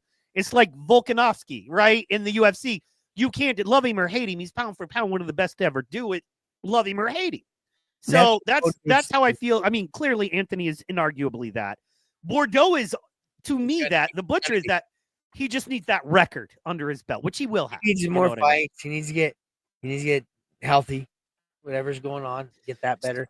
So there's naturally where he's from, right? Yeah. That just produces beast power slappers. Then he's a hunter. He goes out and wrestles with bears and fucking. He doesn't. He goes out in 0-degree weather and will use a weapon and take down a wild animal that's willing to eat him. When it's him or Don, Don can eat the animal first. Well, you know what I'm saying? And here's something about Butcher. Butcher, I made a sweet card for Butcher because what their job is amazing. They actually travel around, him and his brother, him and Trenton. They travel around in a truck all over the place. And somebody will have a cow that's ready to slaughter. And they slaughter, or bull or steer, they slaughter it on their property. So they drive their vehicle there. They've got this huge tripod with a winch. Nice. It winches the cow up on its hinds when it's dead. And then they skin it. They gut it. They cut it up, or either that or they cut it up. They lay it out right there, and I mean I got pictures. That's a picture of back of one of his cards. Is one of the cows he hung upside down, completely skinned. On the tripod with their truck says, Bordeaux Butchers. Hell yeah! I mean, they've the thing about these guys, these Michigan guys, is for whatever reason, they actually, even in their personal lives, work their asses off. Oh, yeah. They'll take their time off for a little fun, but as hard as they work in Power Slap, is the same as they work in real life. Hell yeah. Hell yeah. So shout out. Well, and that's, you can see that. Anthony and Brandon.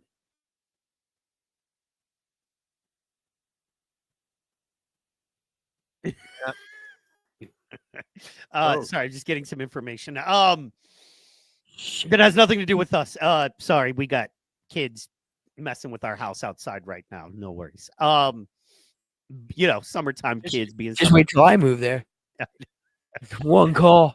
I just got a message. It's like the kids in the pool are messing around. Get off my grass. Get off my grass.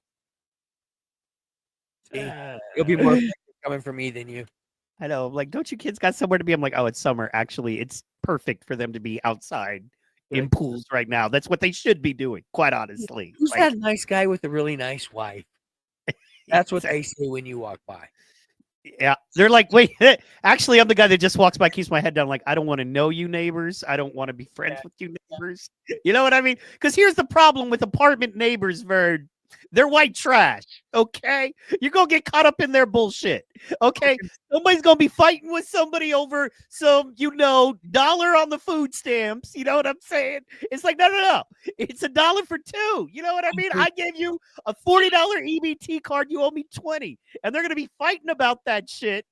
And I don't want to be in that. You know what I'm saying? Lived in 5 different apartments right next and around. And 2 different condos right next and around. So yeah, living in not that is awesome. I honestly feel like, man, when you live around neighbors, like when you have like a condo situation, it's kind of prison rules. Like I'm not eating the meat off your grill because I'm owe you something.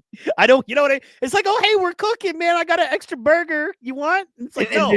Because once I eat your burger, I owe you something. You know what I'm saying? There's no fence between your 2 back porch steps, and your doors are like 4 foot apart because you're connected that close. And I mean, you step outside, smoke a cigarette, and then they are too, and you'll like them, but yet You both got to smoke a cigarette. Yeah. I will say I'm lucky. We are a little luckier the way our entrance is an upstairs entrance. So, like, I will basically find nobody shares our staircase. Like, it's just us. Me and my wife are the only ones who use our staircase to get to our apartment. So. Huh? I will find out. Yeah. True. Unless I keep talking shit on therapy and saying or saying Superfan is willing to get into a slap fight with another guy on his level that has Anthony, 3 or less matches in power slap, and I think think he could win and like really start building a career. You're like, no. I'm like, okay, sorry. I don't think he'd ever fight a Michigan guy. You know, you hear those Hawaiians and those Samoans. I shouldn't say those. Shit. You hear the Hawaiians. You hear the Samoans. Shit out of Nebraska. And they're always saying they won't fight each other. So I think it's completely fair if Michigan boys say the same thing. I hear you. And you know what happens when Dana White says you can fight each other or go find another place to work? What happens every single time? I walk away. Hey, John Jones. John Jones had an option. You can retire or you can fight Aspinall. Yep. Loved it. John Jones was like, I'm not fighting Aspinall. And Dana was like, cool. You just made it easy then. And I guess because, man, I run shit and not in like, I'm a business, but because I've managed fighters, entertainers, because I do this, because I have to manage a diverse group of people. It's literally like herding angry cats. You know what I mean? Everybody's going a different direction with a real purpose on why they're all going in their direction. And you got to get them all trying to pull in the same direction. I understand Dana White. I love Dana White. And I understand. I see you, by the way. I understand Dana White in that way. And I respect it in that, you know, there are people who want to see good matches, man. There are guys who fucking plumb all day and roof all day, every day, 10, 12 hours a day. And if they're going to sit and they're going to take what little precious time they have to watch a slap fight, to watch an MMA fight, they don't want to be like, well, but this guy's got a code because he grew up around this guy. And so they don't want to. Yeah. I want to watch the most entertaining and enjoyable matches. And that's what I pay my money for. Right. And that is the, that is the vast majority of people watching. I have a different, I guess, you know, I have a completely different view of power slap than you do. And it's okay. It's okay. I mean, you have your angle of how you've done business. I look at it like a business, like a fight promotion, like all other fight promotion. And if you don't run it like that, it won't be successful. I'm not disagreeing with you.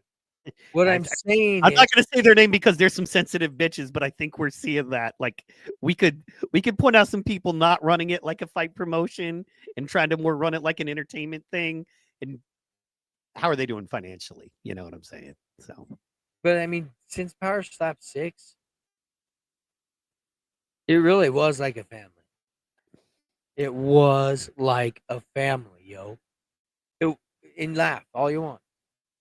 I'm not. I'm listening. I agree with you. I know you read shit and you laugh, and it's right in the middle of me talking, and it don't. I'm not laughing. I literally drank my drink. Okay, I'm just saying. And I did that. But it was like a family, man. It wasn't like this fight group that you see. Yeah, they fought, but a majority of them were really close. Oh, I agree. No, and still it's different. That I think that's what brought us into it, and the brilliance of starting it in a house and really releasing Power Slap, to the world as a reality show first, and letting us know because that works so well. I mean that model and the influencers that helped. So, yeah, absolutely. Well, yeah, man. I mean, I think jury's still out on the influencers and how well they help versus us. I know. I still think a Terry, a you. Positive. This helps. I think, I still think a Terry, a you, a super fan, a me to a certain extent, a Slap City, a Petty, I think these people, even though like Petty was an influencer that was paid to be there and propped up and given a lot to be able to do what she does. It's like the Slap News guys.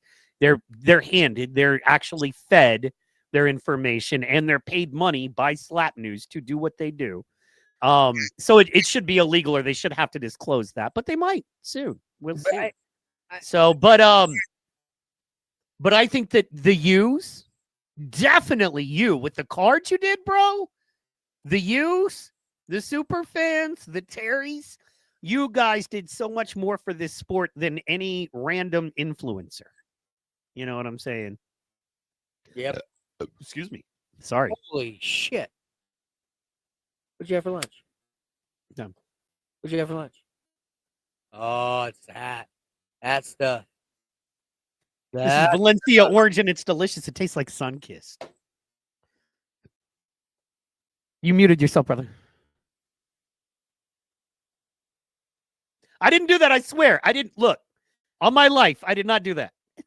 I did not do that. On my word. On Amy, I didn't do that. That's how you know I did. On my wife, I did not do that, dog.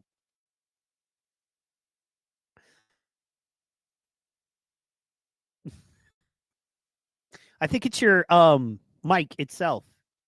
It's the new computer. Boom. Bumping it. I keep bumping the bottom because I had to change chords at the very beginning during the song. During the opening song today, Oof. I busted my cord. It fell off. Holy During our opening song, yo. Maybe that's where some of the fuck yous came from. I mean, honestly. I don't normally, if I say stupid shit, you're like, well, Mike, I understand. I know. And a lot of people would consider that to be stupid shit. But let me approach it from this angle to try to put some light into that cave. And now I'm like, this, and you're like, well, that's just fucking stupid shit, Mike. I'll punch you. I'm like, God damn, what happened? Here, this is what happened, yo. I was panicked. I was freaking out. Looking for a cord because I have a brand new computer. I don't know how it's going to react with all this new stuff. And then I break the fucking cord that worked. So then I'm running around looking for a new cord. That makes sense. Yes. No, a little stress. And you're in a stressful situation. Right now, we move in and out of stressful situations in life, as all people do, as all living things do. And right now is just a season for you that has a little bit of stress involved in it. And it's important to remember that. It was the cord. So, yeah. I can even show the proof. It was the cord. I wanted to get your opinion on something deep.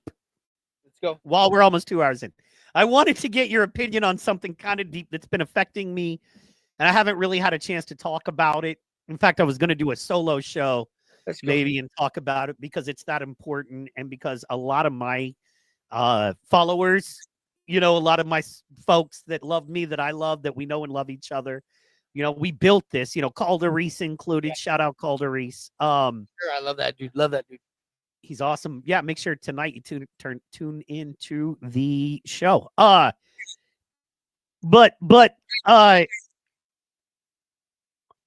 politics, current events, news, a lot of who I am and the way I was able to build is either writing for or doing that stuff or producing for that stuff. And this Epstein thing is a really big deal to us in that world. And I was wondering if you had any thoughts on that. If you were kind of aware of it, if you gave a fuck, if you're like, no, man, to me, it's just not a thing. I'm like, fair. Oh, it's a big fucking deal. If you're like, man, dude, that's women's water polo to me. I'm just not into it. Oh, I'm not saying it's not important, but it's just not my jam. And then cool. It's WNBA to me, yo.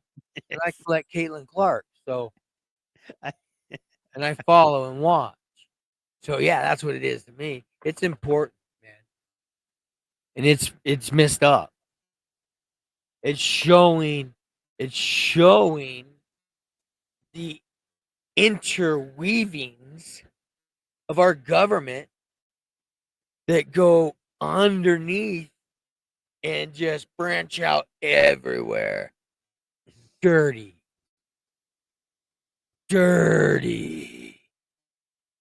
And I'm not happy about it. You know, we don't live in a free country, man. You can already say it. I mean, we're pretty much socialists or communists, one or the other. I mean, I get my, hey, everybody go ahead, get pissed at me. I get my health care taken care of because I have like body issues and back problems, and I do go see a therapist because I do think it's the healthiest thing to do for me. So there's different situations out there, Absolutely. you know, and here's the thing that's scary about everything too, not just the Epstein.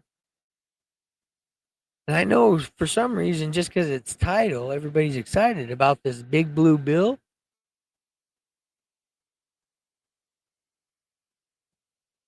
That big blue bill is gonna cut everything off, man. That I'm not. Let's. I mean, I know. there's I a know. lot I don't want to get. I mean, That's that's everything. Hey, I don't want to get deep, but what's funny is you're taking me back to like. I mean, I did a whole. I'm sorry. Like, you know I that. did. No. Just hear me out real fast. I did hours and hours. Like I used to. I mean, this used to be all I did, man. And so it would be my job to get in. You're bringing me back, right? Because it used to be my job to get in and. And you stay away from it. So I'm sorry. And no, I don't. It's fine. It's fine. But it was my job to make sure I knew what was really going on because you understand both sides aren't telling you the truth, right? Yes. Yeah. This side that's telling you it's the best thing ever and it will change America into Wakanda, they're lying. Dude, we're screwed. But the people that are saying that it's going to turn us into a hellscape, they're lying too. It's neither one of them. Yeah, no. It's not going to be good. First of all, the powers that be that end it. are also not releasing the Epstein shit, they're not going to allow that to happen. They need us. They need the cows to produce. It's You got to understand, huh? It's tied Sorry, so into what? it's tied into Diddy, guaranteed. For sure. Yeah, absolutely. All of that's there. How do I say? What I'm trying to do is say yes and kind of truncate versus like, because everything we're saying could be 3 hours of it. You know what I mean? Yeah, we could do 3 hours on just Diddy and then 3 hours on just how the Republicans are lying about the bill. And then 3 hours on just how the Democrats are lying about the bill. And then 3 hours on what bullshit is really, you know what I mean? Dude, we could do weeks. So I'm with you. And what I'm trying to do is, I'm not trying to I don't want to come out. I'm not dismissing. I'm trying to like go yes Keep and me on task is what you're trying to do. Keep me on task. Well, and I'm trying to get our okay, so long story short, man, we still don't know everything about it. A couple things that I do like about it is that it is going to lower all, no more tax on tips, right? So good for single moms. Great for single moms. Great for single moms. Great for podcasters. Oh, I didn't know that. Super chats are taxed as tips. Didn't know that. Yeah. All the trailers on fire. Just kidding. I had to throw a joke in there. I haven't been joking today. There we go. So there's that. The no tax on overtime is That's huge. Good. Hey, I believe that. I used to be a union man for 12 years. I was a union man. Right on. Good for them. And then the no tax on Social Security. I love. Yes. I think that's a really good thing. That's something I don't really understand because I've never paid into it. Right. Because I worked for the reason why everybody is I worked for the railroad, and we have what's called railroad retirement. So we're not paying into Social Security; we pay into our own railroad retirement. I don't. That's believe, right. I think. So there's no record of me ever paying into Social Security because I ain't made money in 4 years. I see that.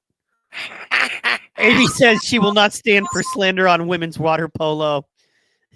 Dirty needs to be the new drop. She's funny too, man. She is. And this is a valid point that I have as well, and that is that you can't cut everything from the budget and then give $300 billion to ICE and military with zero oversight. The military is ridiculous. We're fine. And she was like, and I believed in Doge as well at the time too, and so did I. And I still Only believe. when Elon. Only I believe in the. I believe in the principle of it. It's just, you know what I mean, like, and honestly, yeah, I gotta, bro. Like, I'll say it here and now, and it's something that I've been avoiding. I've been trying not to say. How about that? I've been really, really, really trying not to say, and that is, yeah, man, Trump is not the guy I thought he was. I mean, look, man. I mean, but would we have been any better? Oh no, but and no, I don't think that. But you got to understand, I've taken death threats. Yeah, you know what I mean? I my family has taken death threats. I don't right? understand that at all. And you know what I mean? And Yes, we've had to change things we do. We've had to change how we interact on social media because of threats to our life. How you act because we picked the candidate that they said you shouldn't pick. And by the way, all that ever does is just polarize people. You understand, if you tell people I'm going to hurt you because of what you believe, it's only going to cause them to believe it deeper.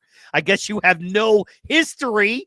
You know what I mean? You understand? That's why entire civilizations were wiped out, because they served the quote unquote wrong God. And the way it worked back in the day is you serve our God or we destroy you. And they're like, no, we're serving our God. And they got completely wiped out, for better or worse. I'm not arguing anything. I'm just saying this is history, factual, from the Bible to any other historical book. There are groups of people that other groups of people happened upon and said, you worship a different God, worship our God. They said no, and then they killed them. It's just wiped them out, genocided them. That's just life, man. It's just happened in history. So before anybody fights with me, you know this. They're going to fight with you. But I don't understand that. I don't understand that, because I mean, you're just supporting. Somebody's got to support something. Because I'll be quite honest, I can't say shit, because it was the first time in my life. First time I chose not to vote, because I didn't think either choice would represent me. So I wasn't about to give my vote to either of them. They were not worthy of my vote. And, you know, I have a lot of friends who felt that way, and that's absolutely fair. But it's wrong. I still... I was always supposed to vote. Always, no matter what.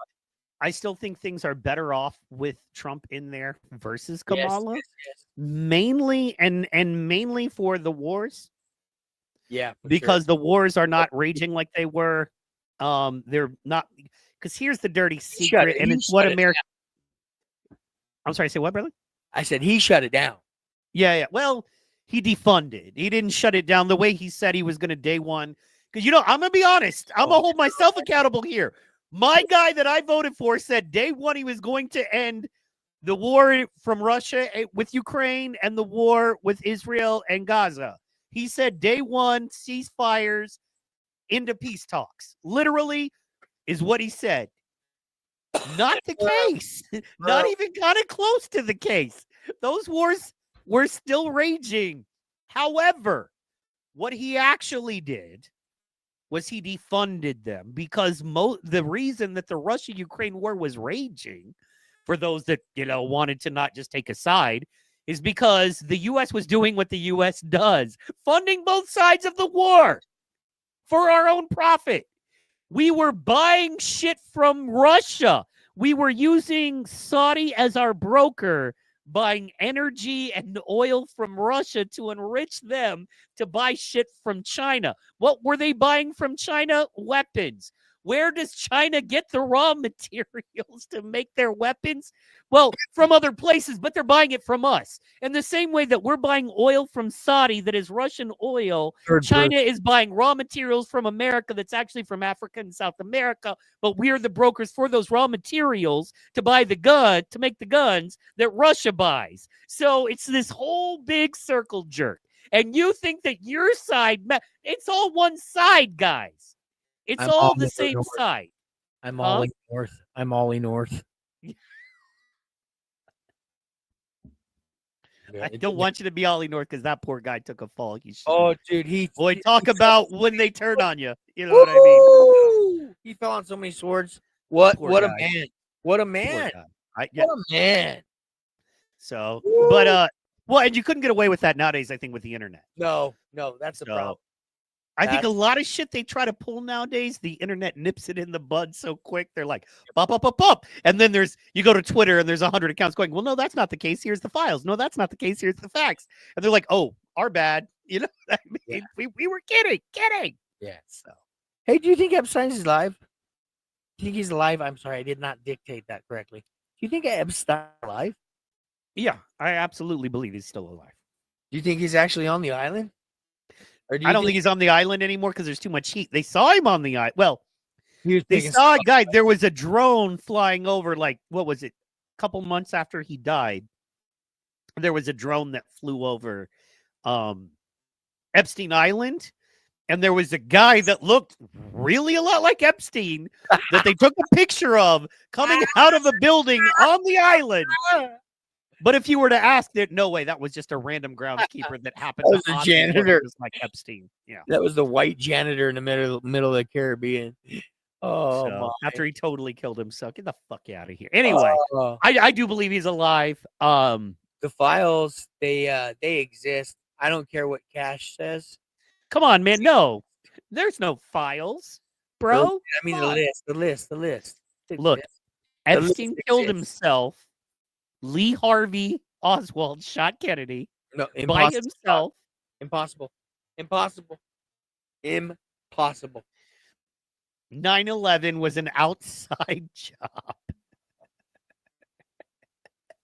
Motherfuckers. Well, Impossible. there you go. Yep. Impossible. You Yep. know, impossible shots. No, he didn't. Look, educate yourselves. Learn about time. Honestly, the JFK movie, not to be too elementary, but if you don't know much about that stuff or you're not a conspiracy person, but because the JFK assassination was such an important moment in American history, the JFK movie is a great place to start. It is. If you just kind of want a rudimentary understanding of how it couldn't be the actual story they told you, Yeah. that movie's a great place to start. Just like Eyes Wide Shut. If you want to know what really goes on in Hollywood, if you want to know what really goes on in Hollywood, Eyes Wide Shut. It's a great movie. I mean that's when they were married. Oh my word. Making a movie like that with your wife. And you know they had to recut it, right? They had to recut the Oh movie yeah, to make it not X. because at the end, and at the end, they literally gave their kid up. I'm gonna let you work that out. They gave their child up. So instead of saving their child at the end of the movie, they give their child up for sacrifice so they can be famous, powerful people in Hollywood. Yep. And you wonder to yourself, how often, you know what I mean? Yeah. Like, you know what I mean? It really leaves you feeling disturbed. That movie, I know it was a long time ago I watched it, but I watched the whole thing. I watched it because of Nicole Kidman, not because of Tom Cruise. Get straight. But at the end, I just was, I mean, you can't even fathom it. And it was toned down in a movie, and it wasn't real life. If that goes on in real life. Well, if you look, Cameron Crowe did it, and he also did Almost Famous, right? Oh, that's So, great. we got a Zach Edwards in the building. Fighter. Amy says, 100% they've been doing it since at least the 70s. Zach Edwards says, what you guys smoking on? The good shit, player. You know what I'm saying?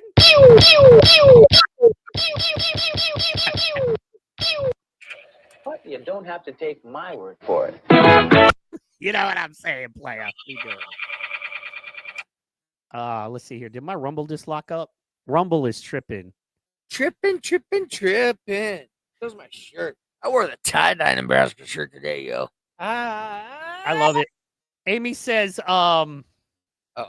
do you believe that Epstein would be too dangerous to keep alive? I thought that actually originally. I agreed with that. And I thought that originally as well. But here's the thing about that. The only way he would be able to be alive is if he was so freaking powerful, right? That he had so much power, so much dirt, so much ability to hurt Trump's grandchildren, hurt everybody in the world, anybody, you could get to anybody, that he's like, no, I'm not dying today. You know what I mean? That's not happening. And it's like, well, yeah, no, we're going to, lock you up. He's like, no, that's not happening. And it's like, yeah, it is happening. And he's like, well, here's a picture of your granddaughter, you know what I mean, in her bedroom. You know what I mean? So here's what I have. What do you have against me? And it ain't a You know picture what I mean? through the window. It's a picture from the inside of the home. Yep. It's like, here's a picture of your granddaughter playing in her bedroom or sleeping at night in her bed. What else did you want to talk more about what you're going to make me do? Because we can keep doing that. Think about all those. I just keep thinking about the women that were going to get their chance to share their story. Man, that goes back to therapy. Yo, sorry, but no, you're right. No, and that's important. Did we cover? I know I covered it on a Rumble show. We probably talked about it a little bit here and there. The woman in Australia that committed suicide, that swore she wasn't suicidal, that was the only living Epstein woman. That was the one that had her hand around Prince Andrew. Yep. And she said, I am not suicidal. And she was living in seclusion in Australia. And then magically she was suicided. Yeah. Yeah. That's how powerful that motherfucker, whoever he knows, man. You know what I'm saying? Whoever he knows. Stupid Hillary. Lock her up. I think it's more than Hillary, even, bro. There's somebody somewhere we don't know. Because I feel like, bro, because I just feel like with all the internet autists, all the people who have nothing to do all day but dig and dig. And like Twitter's great for that. Like, Twitter's awful, but it's also great. It's one of those, it's good and bad. I just don't. But there are people on there. You'll find those accounts of those people that's all they do all day is just dig and dig through files. That's all they do. And like, there's just something missing, bro. In my opinion, there's somebody. There is a key figure. We know it ain't Trump. We know it ain't Hillary. If it was Hillary, she'd have been president, in my opinion. So, and we know it ain't Trump because Trump was like, I'm releasing all this shit. And now there's no shit to release. So we know it ain't Trump. We know it ain't Hillary. Bibi Netanyahu, maybe? And I'm being honest. I'm not trying to I'm just wondering. He does have junk. Jay-Z. Yeah, no, he's not there, but he's not definitely. I don't think he's Epstein level. Shout out to the African American. Easy. He's the one doing it. But you're right. Netanyahu, he's got all the information.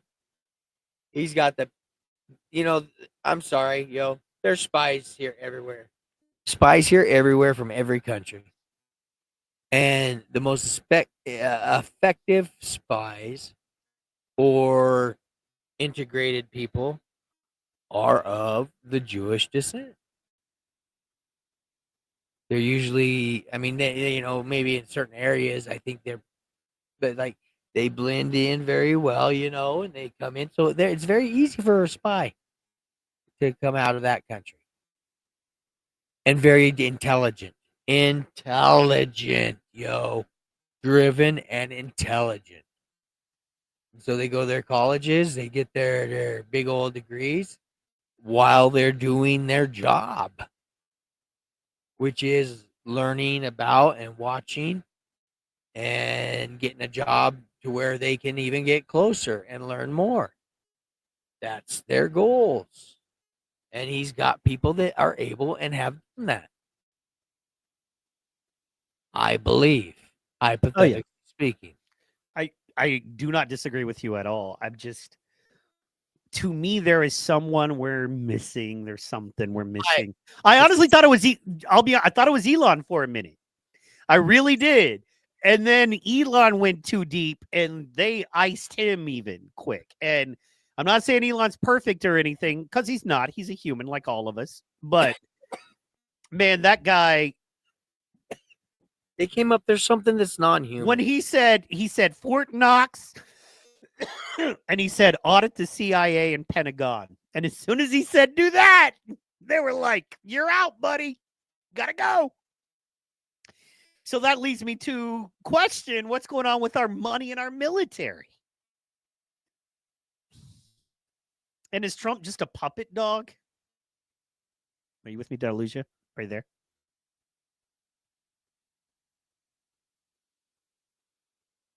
Yo, Vern Dog.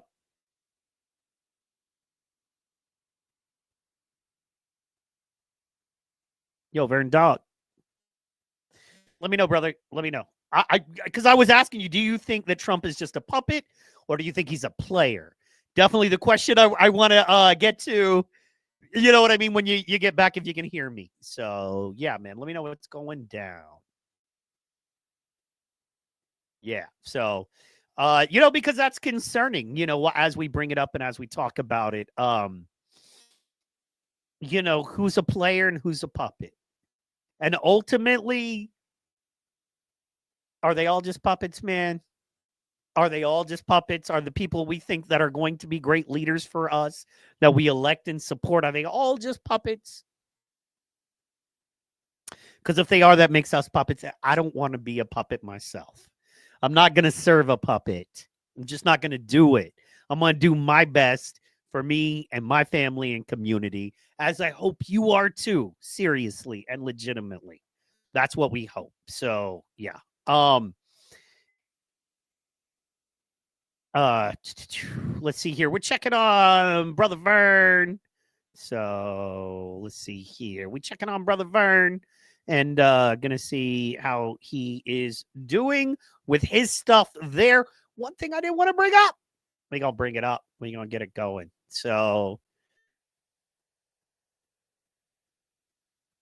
boom, while we do that, very excited. So we got some action. Let me just pull this up for some good info and action.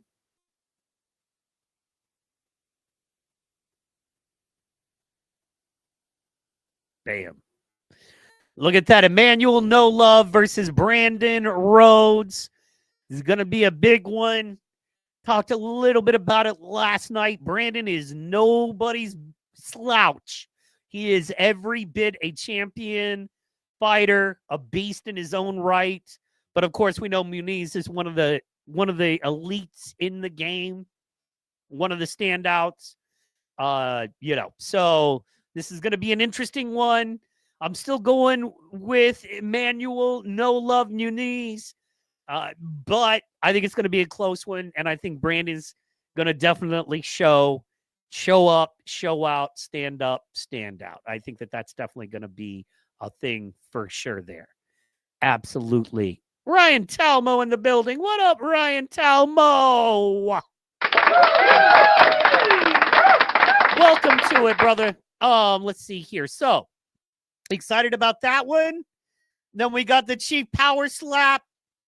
He's getting ready. He's going to be slapping. I'm going to be excited about that. Getting the new head rush gear. So, yeah, man. Awesome. Very excited. Real deal Trujillo. Making it happen. Training. Doing it to it. Making it go. And then we got Babyface Power Slap. Doing it large. He got his cards. Shout out to Superfan right there. The homie. The brother. Super fan. And this is Sherman Tate Comedy out of Austin. He just did Kill Tony. He's rocking it. I want to see if it's him. Oh, he shaved his head. Doing it large. Everybody go follow Sherman Tank Comedy. My man is hilarious.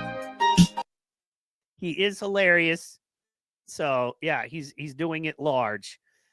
There's the wrestlers. Making it happen. All right. So that's what we are working with there. And boom. We are checking on Vern on that as well. Try to make sure he's good and making it happen. So, yeah. We're doing that. We are going to pull up. Let's see here.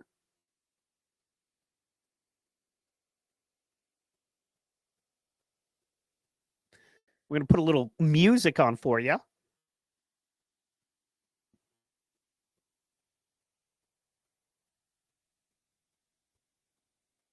Who likes 80s glam? I know I do.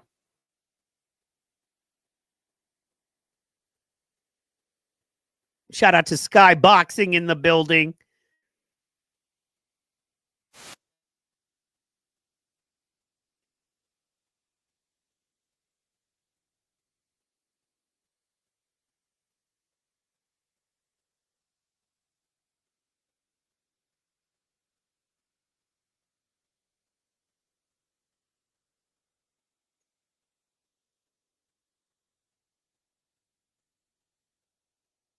Let's see here.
Oh, okay, I see. I see.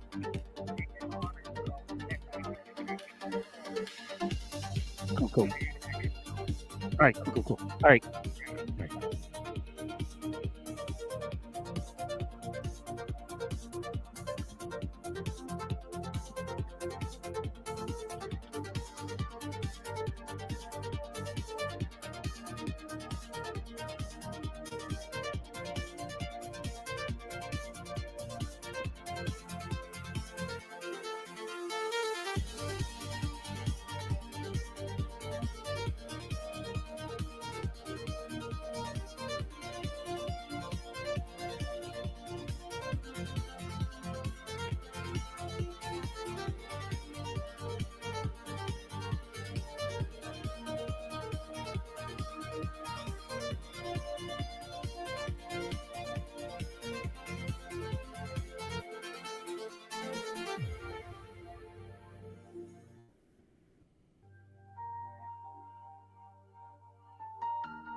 Oh, yeah. And we are what? We are back. Young Vern is in the building.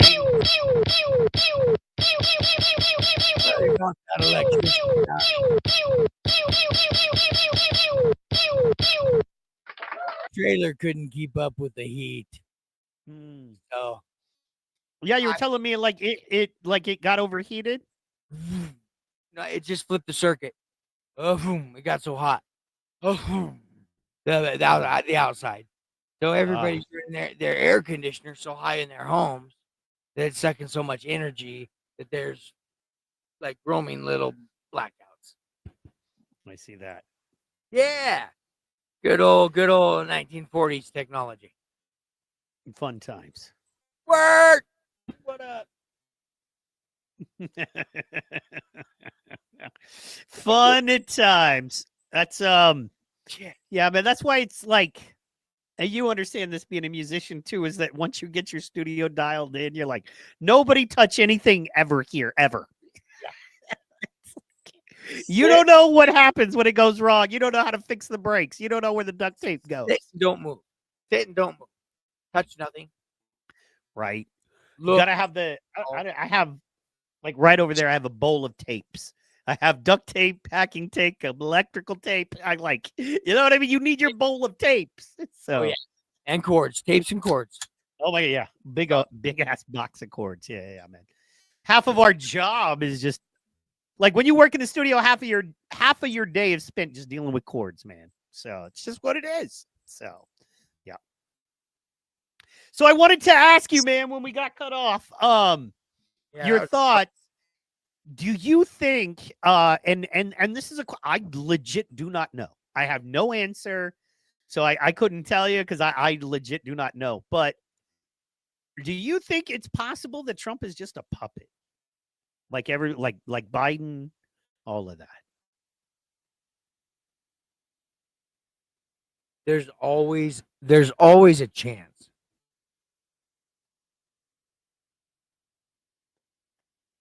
Yeah.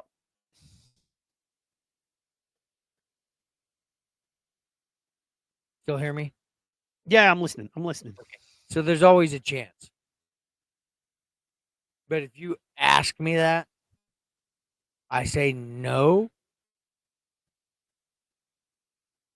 He is a type of person that's going to let everybody think exactly what they want to think and then pull shit that he wants to do for himself. Sorry. Well, and believe it or not, man, I don't mind that. Oh, sorry, go ahead. No, I'm just saying he's working all this for himself. I don't mind that. I No. mean, everybody does. It's silly to think, oh, they're not working it for themselves. Every president gets in and does what they want to do what they think is best. And you know, so much shit pisses me off that is so innate and annoying and retarded and backwards and bullshit, like the immigrant thing. Whatever issue you have with immigration now, if you didn't have it under Obama, you're a liar. You don't care about immigrants. You care about your party winning. Because Trump has deported less than 1 million immigrants. Obama deported 3 million immigrants, and over 80% of them got no trial. They were just assumed, picked up, and shipped. And there was no, it's Gestapo, it's Hitler. It was, Obama's the best president in the history of all presidents. And still people think that. Yet he couldn't scratch. Trump is ashamed of his deportation numbers. Yet everybody tell him the Obama was the best president ever has deported way more fucking people by millions. Yet somehow we're living in the worst country in the world because of the deportations of illegal immigrants. Yet somehow when Obama did it, we had the best president and the best country the world had ever seen. You can't do that and expect me to take you seriously. You're right. Period. The end. You can't tell me, oh, Trump's a piece of shit for doing this thing. Okay, but your guy that you love so much did it like millions of times more. Literally millions. Your brain can't fathom it because you don't have a million of anything. So you can't fathom 2.5, 3 million more people. You can't mentally fathom it. So stop telling me, you know what I'm saying? That Trump is Gestapo. I literally had someone say, yeah, but when Obama did it, Trump is going after. Oh, and by the way, not for nothing, but who was the guy that Obama had deporting all the people? Tom Holman. The same guy. You have the same guy doing the same job under Obama. And when Obama did it, he was the deporter in chief, keeping America safe, being amazing. When the guy does it under Trump, he's evil and we're Hitler. The same job. And doing it far less. So are you gone? Did I lose you again? Damn it. That's a great pause screen, though. You look great, though. That is a great pause screen.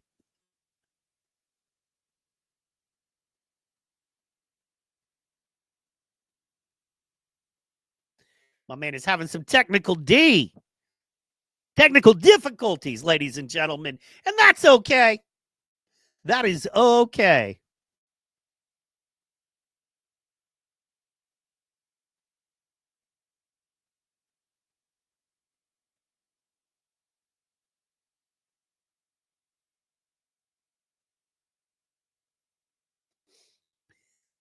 Apple eater with Rome. What is this nightmare fuel? Oh my. Well, it's nice to have you here, Apple eaters with Rome. What is this nightmare fuel? I mean, if you need some, I'm here for you. And I'm happy to help. So thank you. Shout out to everyone in our chat. You know what I mean? So, yeah. Yeah. Let's see. And now I have to find out who Apple Eater with Roma is and wonder why you feel like what we're doing is nightmare fuel. We're hanging out. We're waiting for Vern to dial in. Vern, if you can hear me, feel free to shoot me a text or give me a call. If we're having trouble getting back in.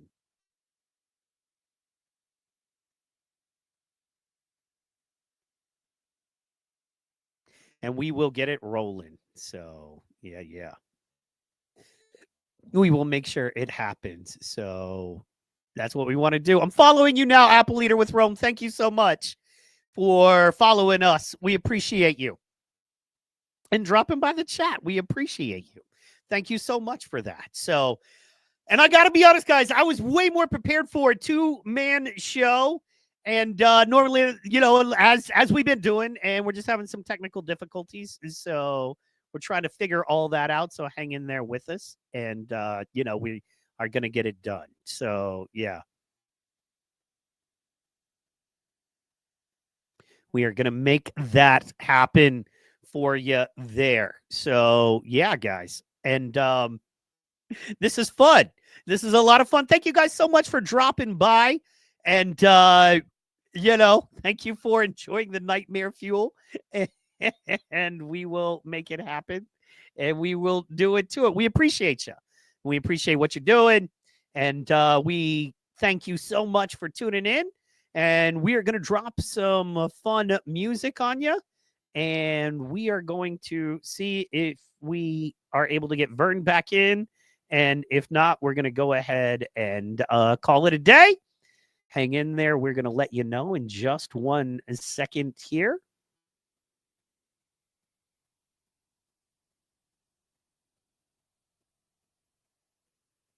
Making it happen. So, yeah. And enjoying it. And how's your day? Good, I hope. Good, I hope. So, yes.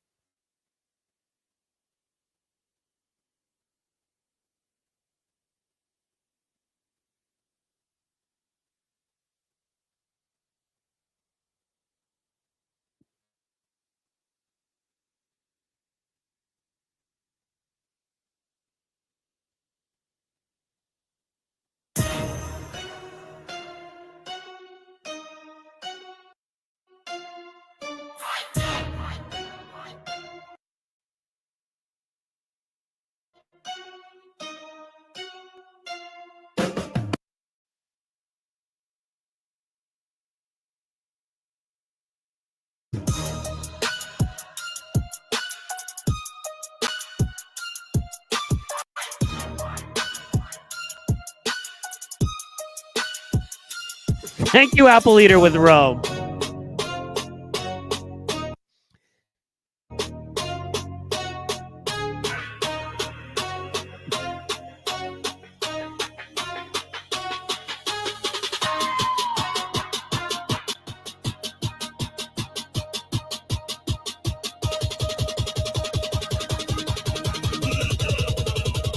Octopuses.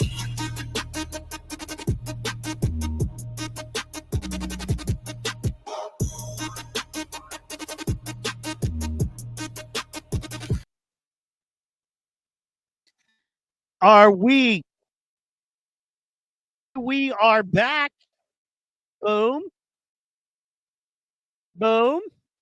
Oh, Boom, boom. there we are. Yeah. Okay. Okay. Oh, yeah. Loving it. Loving it. Loving it. How you doing, sir? I had another power outage. So, as I've learned now in this white trash living, you do not run the air conditioner and the microwave at the same time.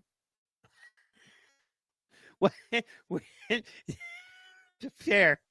I've got that with my toaster oven and my air fryer. I cannot run those on the same outlet. I get a big, yeah. Nope, you just can't run them at the same time. And now I'm learning that I can't run air conditioning and podcast at the same time. So we are gonna have a rad, sweaty podcast. We're gonna have to get that. Oh, I got another AC. That you throw a bag of ice in, and then it's a cooler. It has a battery. Oh, I got one of those. Those are awesome. Yes. So No, I was gonna ice. say we get that battery, get that laptop with that battery going, so you're not pulling any power from your main power unit. Yeah, that's what I need to figure out. How have you help me figure that out a little The bit? good thing is we have a solution, dog. That is a beautiful thing. You know what I'm saying? So. Oh, and right now we have a solution too, and the solution is, hey yo, I just get to be warm. I might have a different colored V here, here on the next podcast. It might get a little damp, a little moist.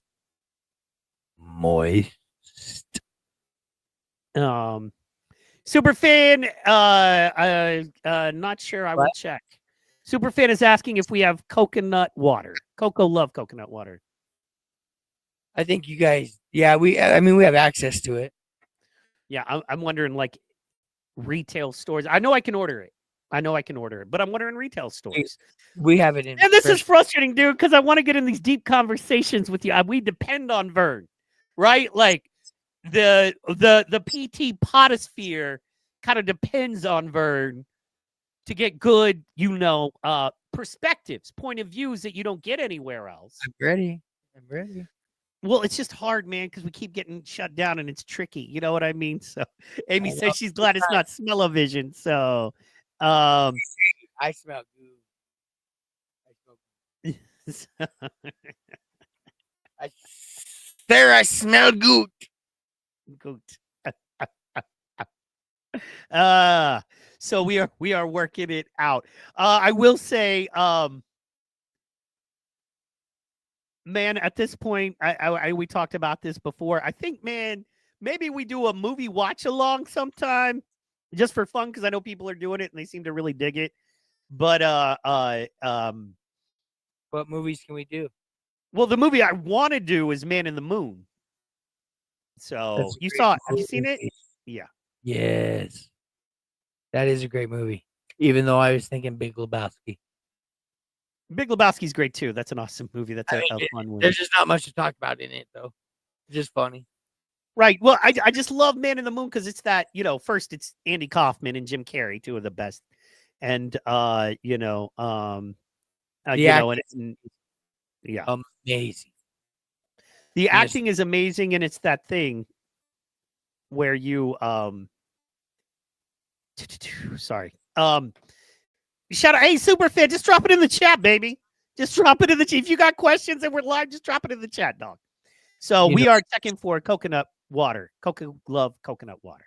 So Coco love coconut water is what we need to look for. Absolutely. Okay. So request from the homie. You know what I'm saying? So, yes, absolutely.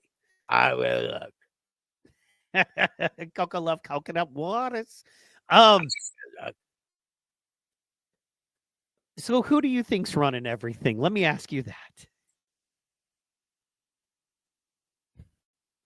Because I'm pretty sure it's not Trump anymore. I really thought that was why they hated him, because he was going to come in, you know what I mean, pull the reins and be like, no, the president is back doing what the president should be doing, and that's our deal. But I don't see that anymore, because I think Elon was an extension of that. And then Elon was like, all right, it's time we do A, B, and C, because that's clearly the next logical thing to do. And then it was like, well, now you got to go.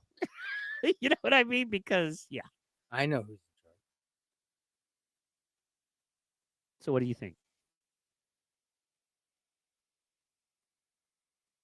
Obama.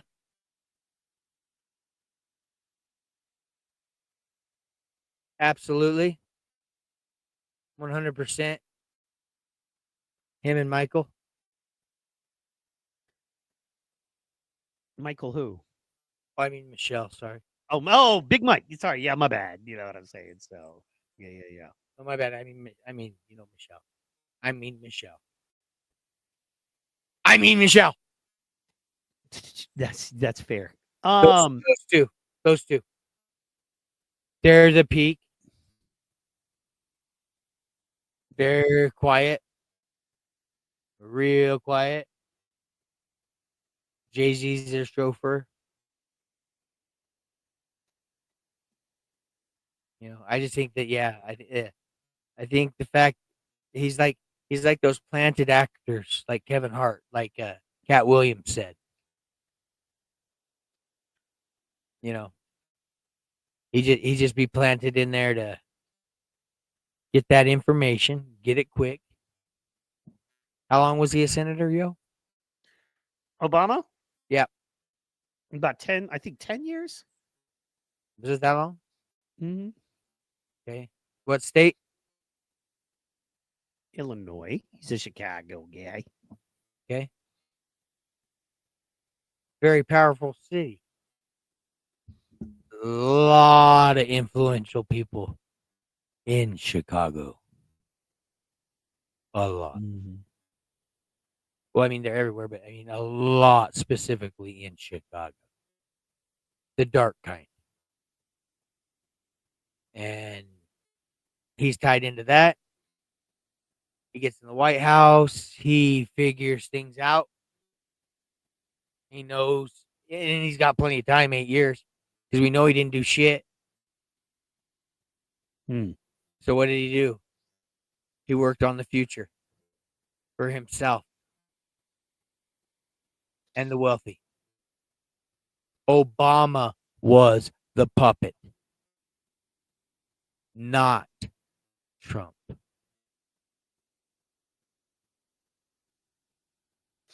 We had a puppet, we had Trump, then we had a robot, and then we got Trump again now. Obama is the head of the snake.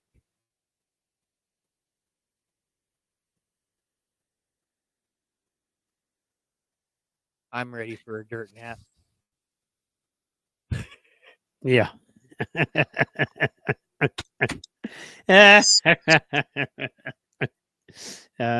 Wow. Yeah. I'll say it though, because I believe in truth. I believe in truth. I believe in speaking the truth and what I think is the truth. And I've been watching the world a lot because I've had a lot of time to watch the world. You know this. Yeah. And I go down holes. And some of them are phony and flawed. Mm-hmm. And then there's others that are real as real can be. Scary real. The kind of real you never want to experience, let alone you never even want to see, let alone you don't even want to hear the story about it. Let alone you don't want to even see the person that it happened to. That's how bad these things get with these powerful people. You know, rich and powerful people, they're always going to be here. Nothing we can do about that. The earth can do something about things. The earth can do something about things. It can make things right. It can put things on a level plane again. Mm-hmm. Not man. Man can destroy the earth. Sure. But the earth can cleanse itself. And there'll still be us. We will just have to start from zero again.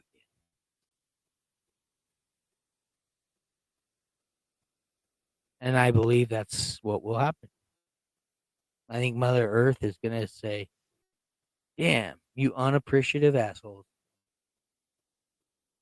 I've raised a bunch of unappreciative assholes. They're just taking advantage of me. They're sucking my life away. So I'm going to wipe them off, keep a few of them around that are decent, and they can figure it out from there.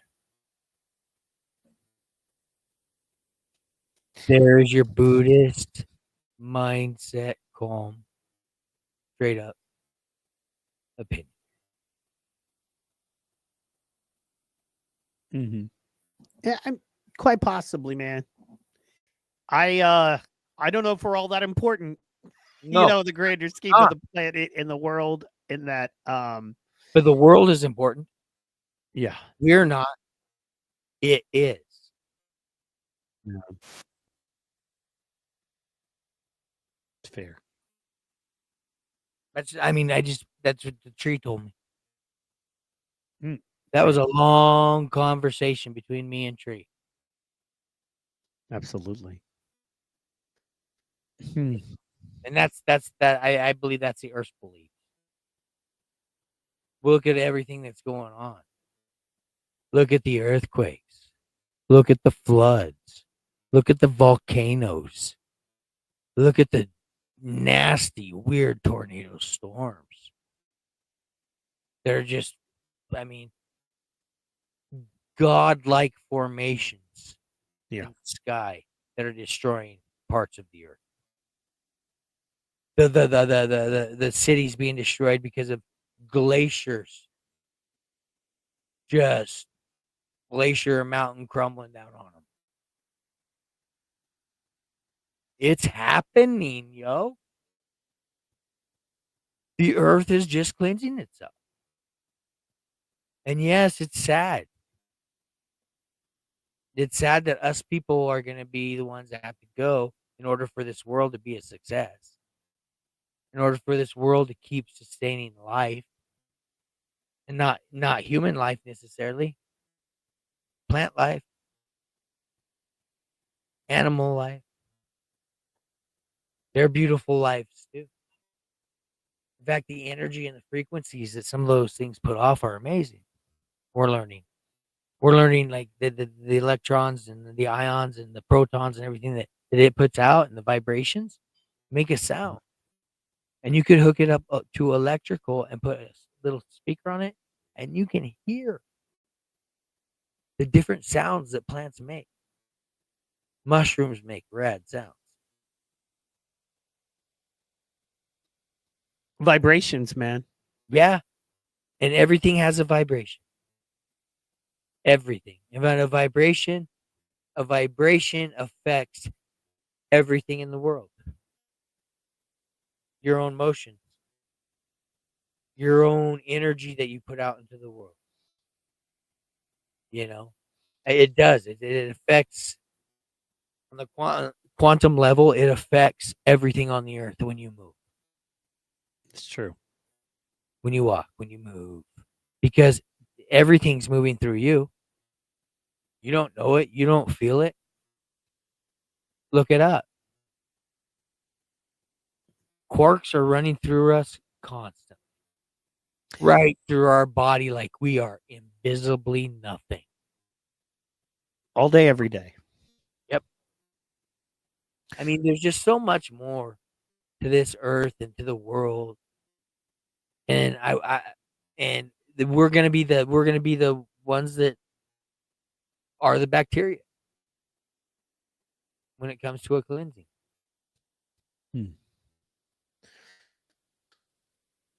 Was that deep? No. No, that is deep, man. Okay, I want to give you some. Thinking. You got me thinking. Yeah. But think about it on like a earthly. Sometimes I know, and here's the hardest part is when you do what I'm doing, you kind of have to let go a little bit of the spiritual side when you're focusing on that earth and that universe thing and how it affects everything on a quantum level. You know, because that kind of, I mean, it doesn't say God doesn't exist, but it changes God. Right. Okay. I'm not saying God doesn't exist in any of that level. It's just going to be a different God than what we have perceived our entire lives. Well, and that's something to keep in mind too, is that it clearly says in the Bible that no man knows the mind of God, right? We can't, eyes have not seen, ears have not heard, the mind cannot fathom. And I agree with that. You know what I mean? And it's one of those, also, it's very frustrating, like when you think of an angel, for instance.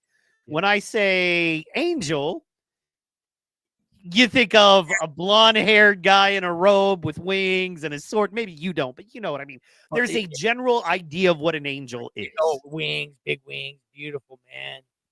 Could be on the cover of a Harlequin book. That sort of thing, right? Read. But then when you look in the Bible and what it says an angel is completely different.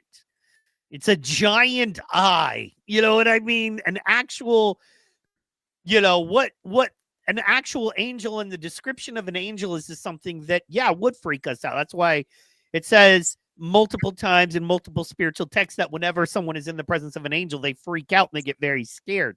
Not because it's a pretty dude with a sword, but because it's this crazy giant eye with wings flaming in the sky. That's, you know what I mean?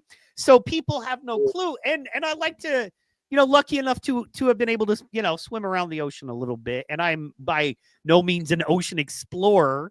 You know, I'm just a guy who's got to hang around the ocean a little bit. Like even just snorkeling, you get a few miles offshore and you snorkel. And the weirdness, dude. You know what I mean? The weird life. Think about plankton and shrimp and just how their life is so weird compared to ours as animals, right? But it's a life. Yeah. Yeah. So, and you think about the fact that our life came from that life. Maybe. We're the weird amalgamation of the ocean. Maybe.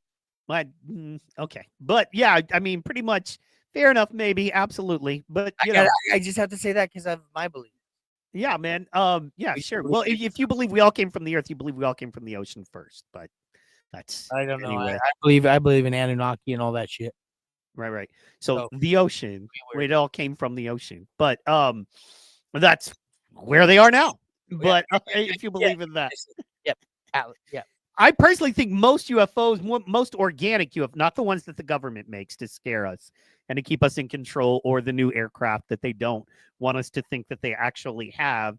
So they're telling us it's quote unquote drones when it's really just unmanned fighter aircraft that they're perfecting and building. You know what I mean? And they don't want us to know about it. You know what I'm saying? But past that, I believe most organic UFO things that are not government weaponry, I believe most of those things actually come from the ocean instead of outer space. I believe space as we know it is a very questionable theory versus ocean as we know it. Because we can actually go into the ocean and the thing we label as salt water that has the weight and the dimensions, carries the amount of oxygen it does versus hydrogen. Bop, bop, bop, bop. Okay, so we have something legitimately tangible there that we know is an atmosphere that is not our atmosphere, that we cannot live in, that we know things can live in, and bop, bop, bop, bop, bop. Space, on the other hand, we don't know that anything can live in space. But everything lives in space? Wait a minute. No. But we know things can live in the ocean. And we know by most teaching, we know that the basis of most teaching is everything kind of came from the ocean, that it was organic life on Earth, or it depends on the ocean in some way, shape, or form, as every living thing does on Earth on some level. You know what I mean? Yeah. So until they figure out what dark matter is, they don't know what space is. Exactly. I honestly believe that space. And what's weird is if you notice, bro, when we go explore space, what terms do they use? I already know that they have never been there. Nautical terms. Yeah. A ship, a captain. Yep. You know what I'm saying? They practice underwater. Yeah. The astronauts get ready underwater. Everything they do is underwater. In fact, when you see what you see, it's underwater, so they appear weightless. And there's technology that they can take that whole background out and make it whatever they want. And I will give you this true story, because every summer my family, my mom and dad, we would travel 2 weeks, take a 2-week vacation in a motorhome. Oh, that's weird. And we would go somewhere, and it was somewhere historical, somewhere we were learning about something, you know. So now you're gonna have to give me a jump real quick. What were you just talking about? What situation? What historical situation?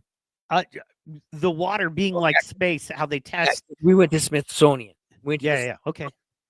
In Washington D.C. And me and mom and dad went in there, and they have this. This was the one from NASA, and we actually went down to Florida to NASA too. I've actually been to the I think is that JFK down there, Florida. Mm-hmm. Yep, I've been to the JFK space station down there. But he walked in the Smithsonian, and when he saw the layout they have there of the landing, they have the actual landing piece, whatever I'm trying to say. They landed on the moon, and then they have this layout of like white sand with mannequin astronauts standing there. My dad said, I saw all that on TV. That's fake. They never went. And my dad was just America all the way. America, America, America. All the time. No matter what. He loved this country. He loved being an American. I can't tell you how many things in the house have flags, and he collected eagles. So, I mean, this is how hardcore American he was. So to hear him say those things, you know, he was just telling the truth. Because he had knowledge. He had a 167 IQ. Very that was citizen IQ, 163 in military IQ.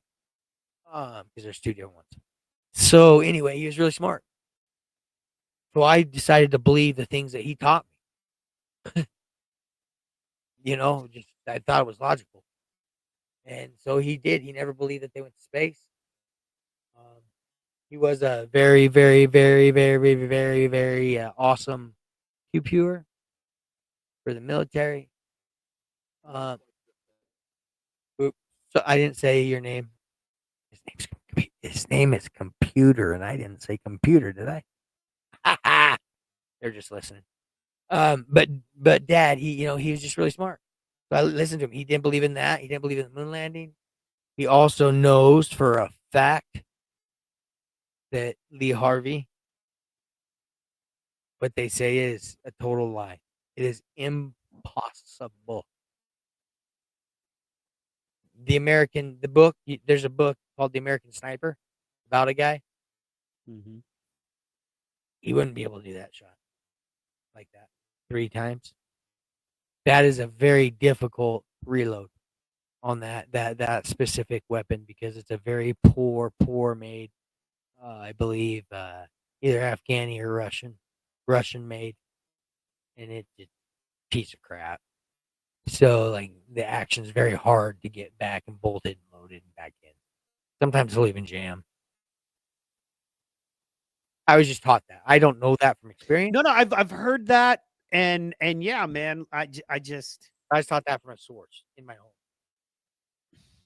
I didn't that was what's weird about it. I don't know, bro. I'm just at the look. I mean, Yeah, we all want to believe it. It'd be awesome. But awesome ain't life, yo. yeah, bro. Look, man, and brother, I'm just at that. I don't know, man. I'm just at that point, man, where it's one of those. Faith is important. Yeah. And you have to have faith in life. You have to. Faith is excuse me. What is it? Faith is the evidence of things hoped for, and the substance of things not seen. So you have to have faith to do great things. There's no great fighter who didn't have faith he could be a great fighter. There's no great architect, podcaster. Heck, there's no great chef. There's no great driver. You have to have faith, and great parent, whatever. There has to be vision and belief in that vision. That's faith, right? So there has to be that. I think so. But I mean, and you can live faithless, but no one wants. I mean, you can. I don't. Then you're kind of stuck with what life gives you, and you're not able to build and see better things and make them happen. In my opinion, and once again, I'm just saying my opinion. So you have to have faith. I have to have faith. I'll say me. Let me own my shit. Because I have to have faith, but then I also realize you have to suspend disbelief to have faith. And that's important. It's important to not just accept things are as they are and they can be better or they can be different and then, believing in the vision of how they can be different and then going about trying to make that happen. Fair. I get that, man. But also by the same token, like, how much am I getting lied to? You know what I mean? Actually has to ask. And I know that's a stupid question. And I know when I say it sounds stupid. And I don't mean that as to me, the smartest people in the world sometimes ask the stupidest questions because maybe the stupidest questions are the ones nobody else is asking. And until we answer this, let's not, you know what I mean? Until we can figure out how to not burn the house down, let's not talk about how great the house is going to be when we build it, right? So it's like, well, it's stupid. Of course we can't burn a house down to build it. It's like, exactly, guys, then let's stop making fires. You know what I mean? You know what I'm saying. You know what I'm saying, bro, right? Like, do you know what I'm saying? Kind of in a way, like, I'm gonna say this. We're just who we are. I just say things. I know I shouldn't say things, but one of the people I really will listen to and respect on this whole interweb net, other than Calder East and the Cow Chop. I watch that. Your stuff, you do Slap Master. I gotta call you something else other than Slap Master. Mike. Yeah, I just call you Mike. Slap Master. Ooh, that's so sexy. But yeah, now I fucking forgot what I was talking about because I talked about sexy Slap Master Mike. Oh, I just need a jump. What was I? Voracious, vivacious bird. Ooh, sexy. You're supposed to be off. Oh God, I gotta turn the air conditioner off. Oh no, guys! Welcome to Cunnilingus with the Card Man. Talk about nightmare fuel.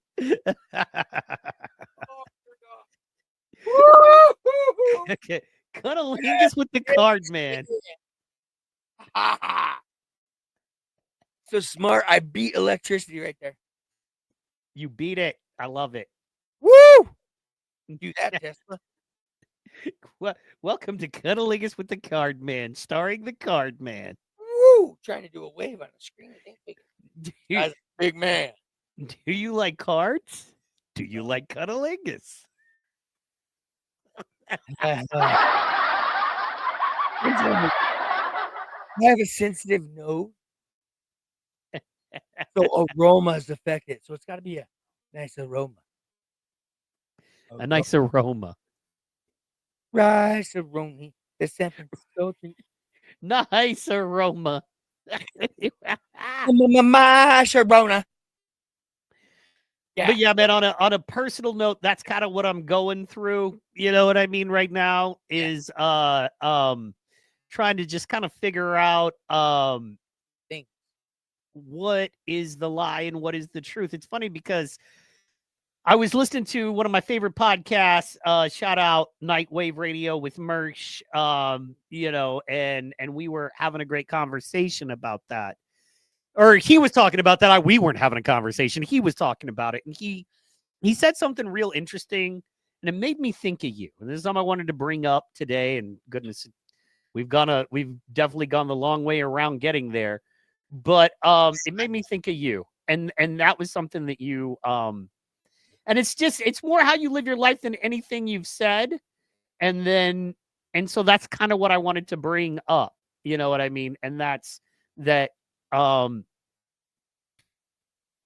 He said the two keys you have to have: faith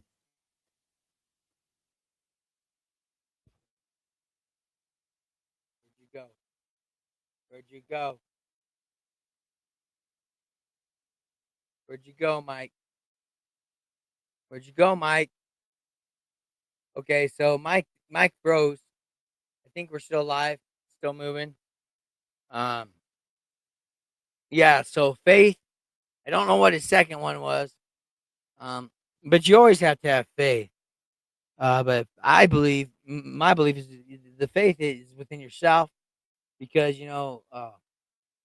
I actually believe what they say as God is in us. It's already in us. That's why it's always with us. Whatever God is, God's always with us. He's in us because He made us. You know, that's why. I mean, that's why there's so much carbon, honestly, and stuff in our bodies, because that came from God. Whatever the God may be, however it may be. That's how He made sure that we were going to be structured. You know, the DNA, you can break DNA down into to numbers, into computers. You know, you can do RNA, which is where they do. I mean, there's all sorts of stuff they can do now. You know, so faith. See, science and all this other stuff is making it hard for people to hold their faith. That's why I do believe in the last decade there's been a big drop off in numbers for different religions and different churches amongst the world. You know, but here's the thing, everybody.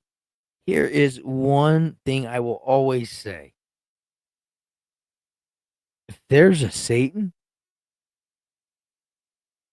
there's a God. There cannot be a Satan without a God. Him and Jesus were brothers, yo. Satan was just a bad boy. That's all. Bad boy. He liked to do. I'm sure I'm pretty sure he was like me when I was younger. Be honest. I wasn't the best person when I was younger. So yeah, I mean, if Satan exists, how can God not? Everybody's so sure that Satan does. Everybody's so sure of Satan. So that's just that is literally for this realm, for this timeline, for this level frequency of energy that we are on, all of us. There is some kind of God because there is a Satan. And he was one of the fallen angels. He fell to the depths. So, I mean, there's many fallen angels, but Satan chose. He wanted to. He didn't necessarily want people to have free will. He's kind of like a communist. He wanted, it to be good for everybody and happy for everybody and perfect for everybody. And then, I believe Jesus wanted people to have faith. I'm muted. What the hell? Why can't I hear nothing? Everything's up. Everything's up. Test. Check. Well, so yeah. So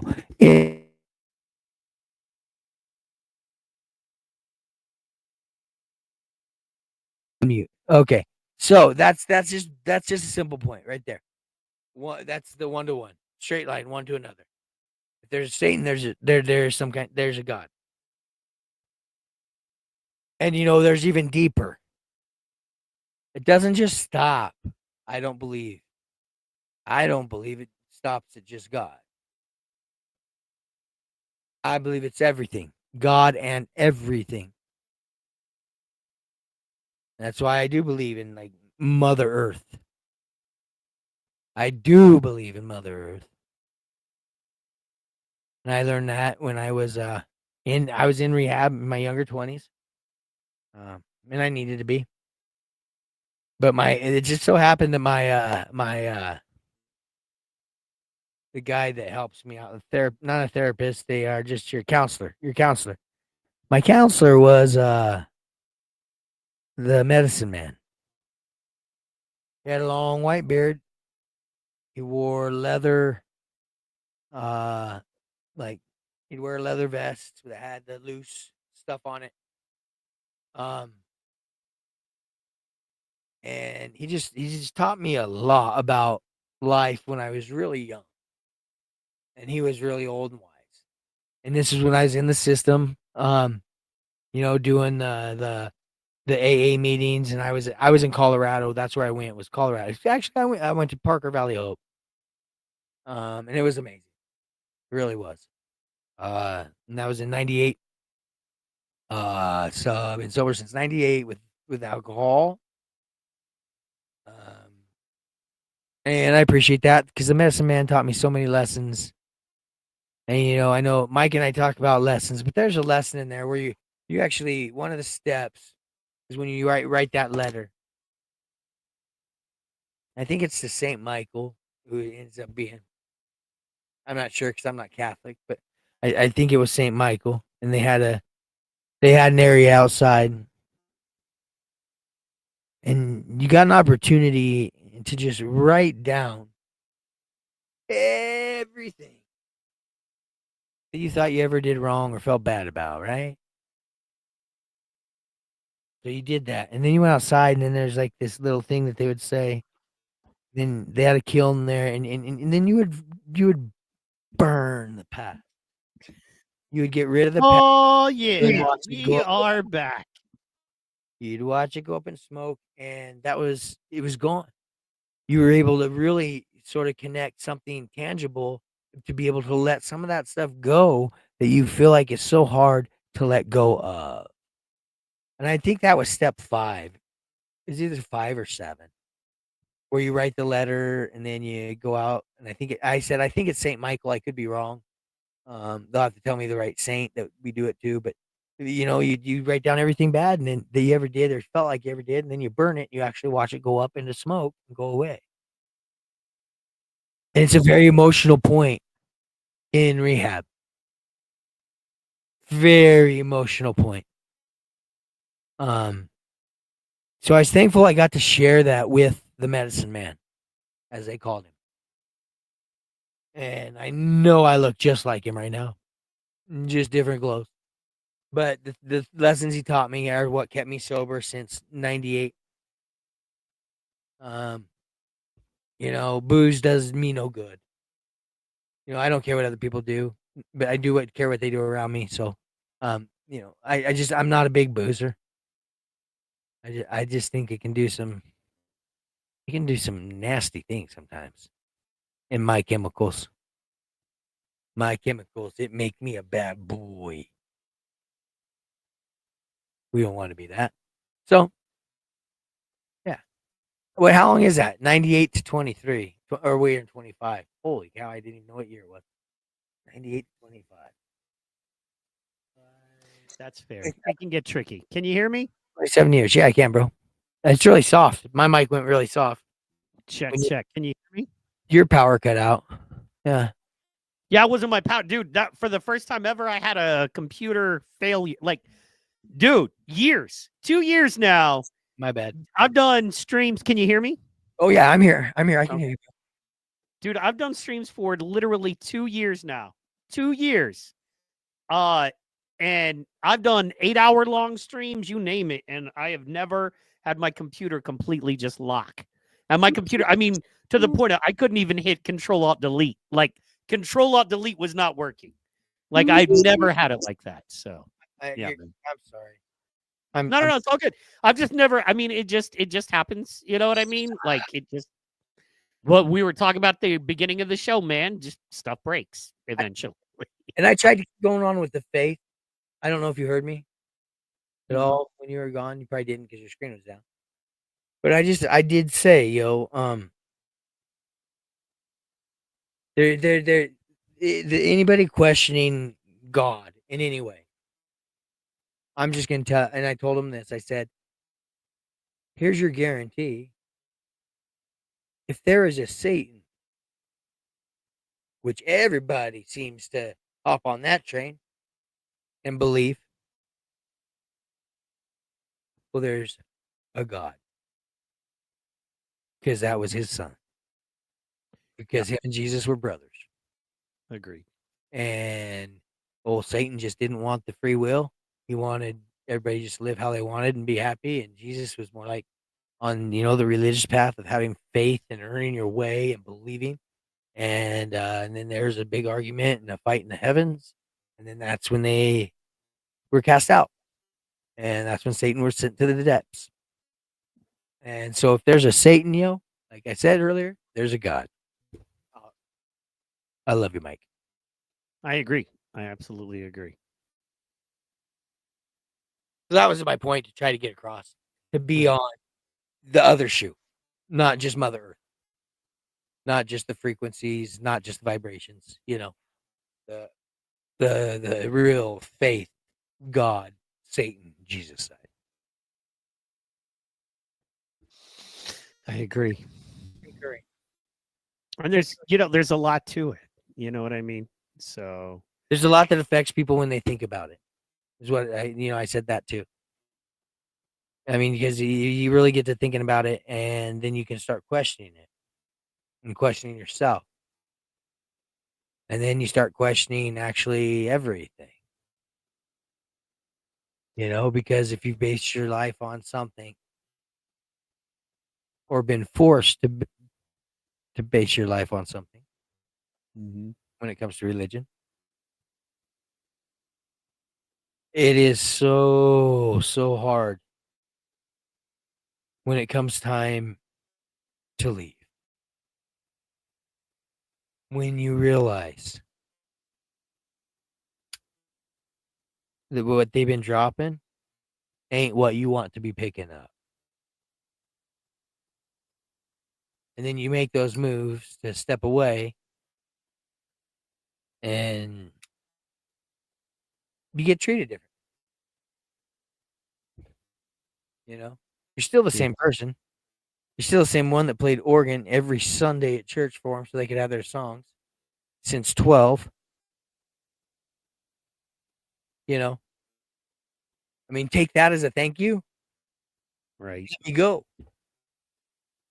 Don't be mad at me because I don't want to go on a mission.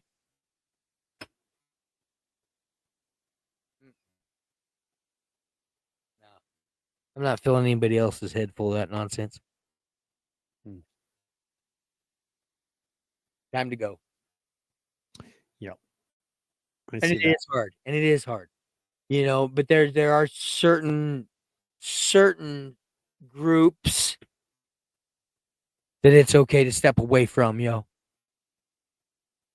is. And you can still find your path. You can still find a good way. You still be a good person. And you're still going to find your ass up in heaven. Because God is not vengeful or hateful. We make that up because human circumstance happens. And when it's negative human circumstance, what do you say? Why me, God? Why me, God? Why don't you just say, oh, something I'm going to have to deal with?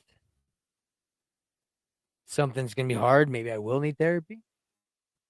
Maybe I won't. But this is something I got to get through, and then I got to get away from. Because those things really start to shine in certain moments. Agreed. So just step away. I believe in those moments. And you can rethink and always go back. Anybody to anything. But if anything's dragging your life down at all, anything, try to find a way. Just try to find any way to get one up from where you're at that day. Whatever that is. To you. Get one up. Win that day. Kick that day's ass. Even if it's only getting one thing you can do done. Getting it done, you've succeeded, man. You've succeeded. You don't have to save 100 people in life to matter. Everybody matters. Everybody. And anybody can put levels on it. Anybody can. But fireball comes coming down from that sky, the old meteor. Guess what? We're all the same, aren't we? Fucked. So as far as I'm concerned, we're all the same all the time. It's the idiots that just don't know it.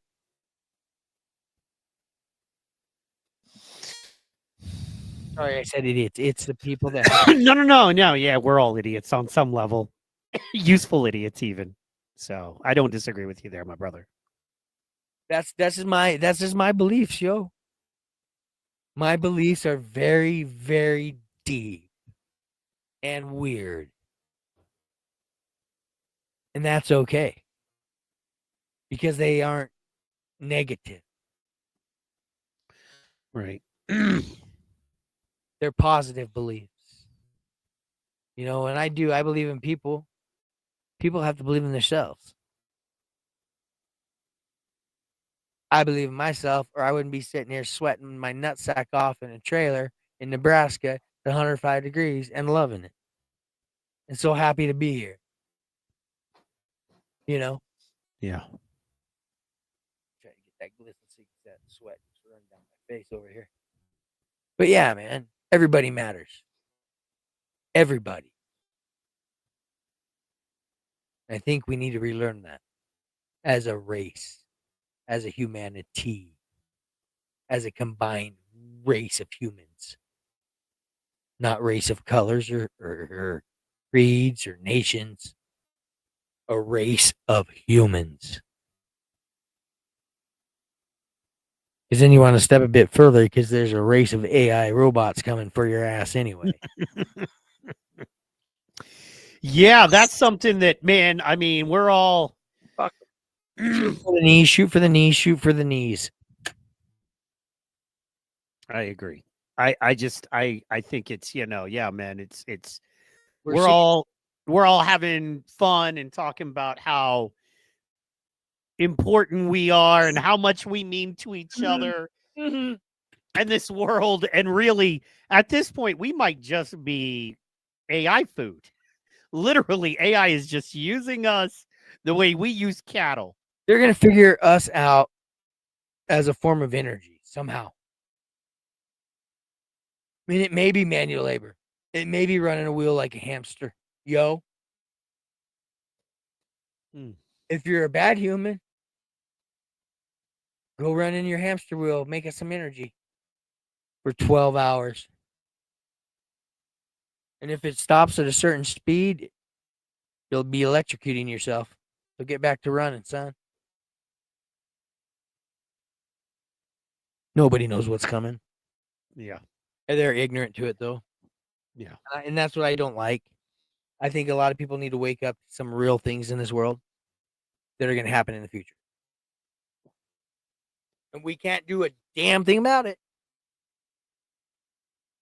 Beautiful. White trash, something, bitch. But you better, I mean, just accept it. It's coming. Figure out a way to live with it. Figure out a way to live with it. Because a lot of changes are being right in front of our face.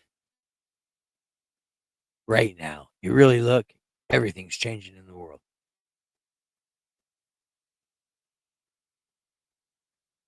We just act like it isn't. Because that feels good.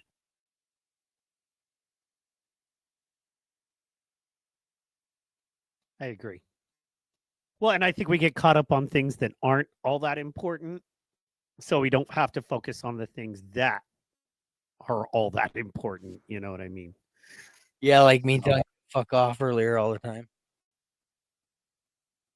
Well, I mean, like, we get so caught up in. I love you, bro.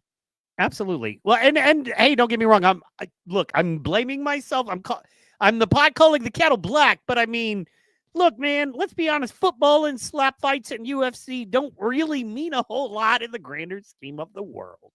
It's okay to go. That is, entertainment, leisure, athletics. And hey, man, I get caught up in it. I take it really seriously, and it's not all that serious in the grander scheme of the planet. You know what I mean? We're just living like Romans did. Yeah, I know. I agree. And, I'm not saying there's anything necessarily wrong with it. It's just important. And maybe it's not important to keep it all in perspective. And maybe that's our burden is we're the kind of guys that want to keep it in perspective. You know what I'm saying? Like, I know find importance in perspective. A lot of people don't find importance in perspective. Hey, bro, we got friends. We know people. Perspective means nothing. You know what I mean? As far as, okay, well, yeah, there's this, and this is awesome. But then there's also this over here that might be equally as important, or this or that, or ABC. And like, they don't put that all together. You know what I mean? Perspective isn't as important as getting things accomplished. And perception, obligation. You know what I mean? It's like, for instance, I'm a recovering alcoholic. Word up, me too. Yeah, fair. And there was a point in my life, brother, where, getting a drink was more important than anything else to me. It really, really was. It was more. Counter Foods opens up. Yeah, man. Case of Budweiser, 6:30 in the morning. And it was good for you, man. See, I like whiskey in the morning. It was so much. It's a little whiskey in the coffee. Whiskey's at night when the women are around. That shows them what a man you are. Well, for me, women were around all the time. So, but regardless of, let's not, get into details. The point is, you had to fight for him here. You had to earn your woman. I had to fight them off. I'm like, enough. You ladies go occupy yourselves. Watch me fight bulls. I'm busy doing the awesome shit that makes you fall in love with me. Anyway, the point is,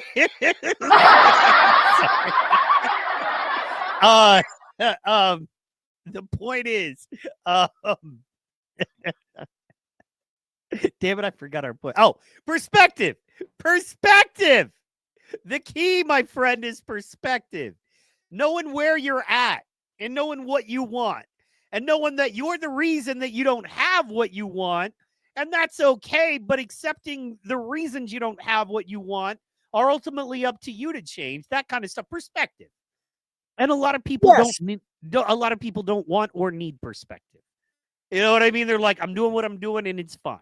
It doesn't matter in a way, if you will. And that's fair. That's cool too. I'm not trying to stop anybody from doing what they do and being who they are. I just, I find myself at a point in life really wanting that perspective, dude, that wisdom. You know what I'm saying? And I do. I do. But I think people search it out in different ways. And I would say that the way that you search it out, I mean, you're very dedicated and and you're in, and you really are. You're very faithful. You're a very kind, genuine, authentic man. I am too, but I don't go the same path as you. But I don't believe that we're going to end up in different places.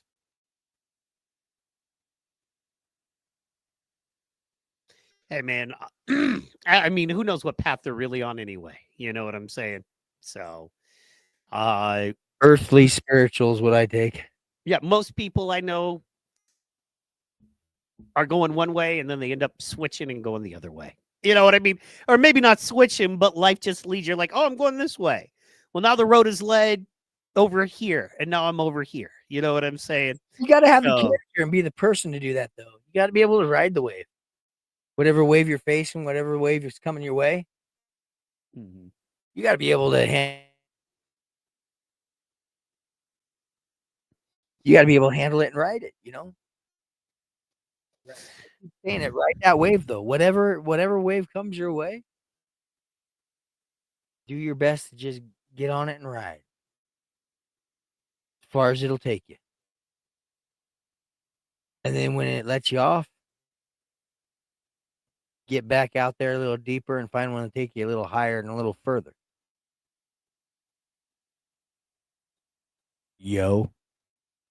And that comes with flexibility, not being too rigid in the World. But see, I think but that's the thing. You have to have perspective, right? To me, to not be too rigid, you got to understand where you're at, because if you don't know where you're at, you have no idea where you're going. And when you end up there, you're like, where the hell is this? I spent all this time and energy and effort, and here I am, but where is this, right? So perspective, I think, is that key. But then perspective can be hard, man. Because perspective means I have to admit everything, good and bad, right and wrong, that kind of thing. So, But that's the thing. Do it. oh, absolutely. And that's what we do. And that's why what we do can be hard sometimes. That's why most people aren't up for it, is because it is hard. But that honesty is hard. You know what? Eating chocolate and laying around is easy, and that will actually kill you quicker than a lot of things. But let's go back. It's Let's go easy. back to our conversation. Let's go back to when we first started. It's a perfect example of me not listening to you and letting you just get your point across. That's a perfect example of what you're saying right now. You know, I showed that earlier today when I was an hour off my meds. But if I'm being honest with myself, if we're talking about being honest with yourselves in life, that's what happened. Is I did that to Mike, and it's exactly what he's talking about. Go back and watch the whole thing.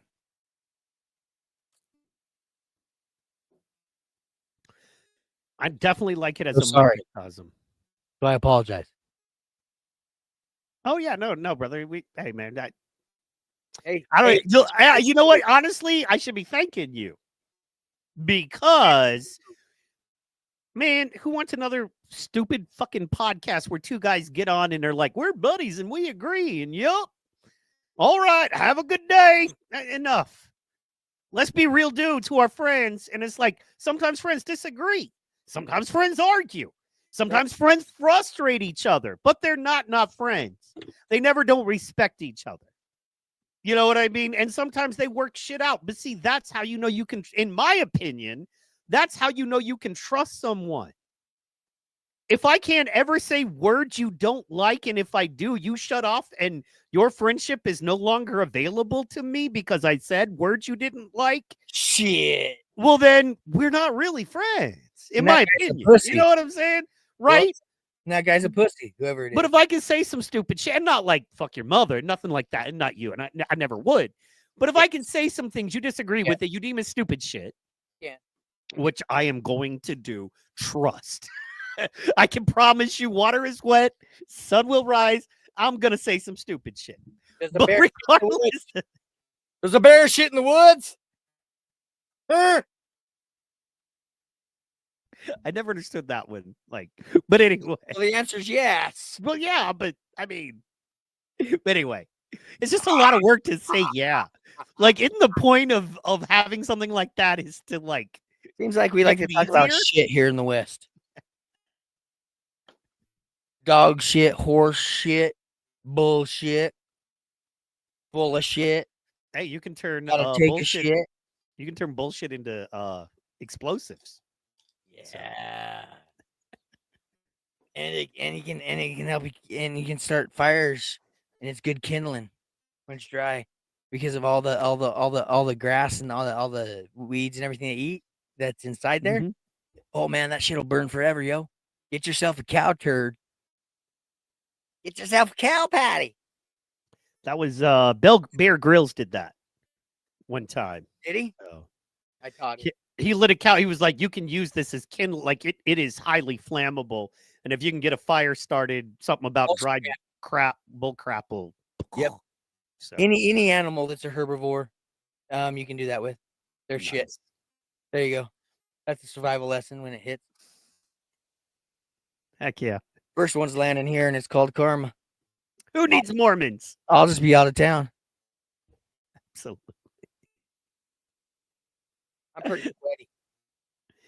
I'm pretty sweaty, and I love it. Look at this shit. Look at this white trash shit. Woo. Well, man, we're coming up on 3.5 hours. This has been one of those shows, man. This will go down as usually 11 is a lucky number for me. So this one is going to go down as one of those wacky ones. 3 different power outages. Me telling you, fuck off a bunch of times. A hard lock on my dude. I gotta I'm gonna have to Crazy. I'm literally going to have to shut my shit down, and then I'm gonna have to run scans and virus. I'm gonna have to get into it as soon as we're done. I have 4 hours of work to do just to make sure that it's not like a virus or I haven't been hacked. So, yeah. Fun That times. sucks. Because I just got a brand new computer. That sucks for you. I'm sorry. Sorry, I'm not there to help with all my technological knowledge. Hey man, no, it's really doing a thing and then clicking scan and then waiting an hour for the thing to scan and then running a deep scan and then, you know what I mean, if there's an issue, finding out what that issue is and blah, blah, blah, blah, blah. So, I mean, we're used to it, right? This is what we do. When you do this for a living, you're used to this stuff, but you know what I mean? So, but Hey, something's not right. Something's not right. You'll So, get it figured out, homie. Yeah. You always do. You're the boss. yeah, Thank you, you know everybody. how it is. Thank you, everybody. Appreciate everybody. I really appreciate Calderies. I want to have a call out with him sometime. Yeah, dude, we got to do a show together. All of us. I agree. I think it'd agree. be awesome. Get the hillbilly. 'Cause I got a couple of viewpoints. What are you doing tomorrow night? Nada. Well, you're asking me like I do shit. You know better than that. You know what, man? But you're the guy who's like, I'm not doing shit. And then I'm like, so, hey, you're like, well, I actually got this going on and I got that going on. See, I say I don't do shit, and then something happens.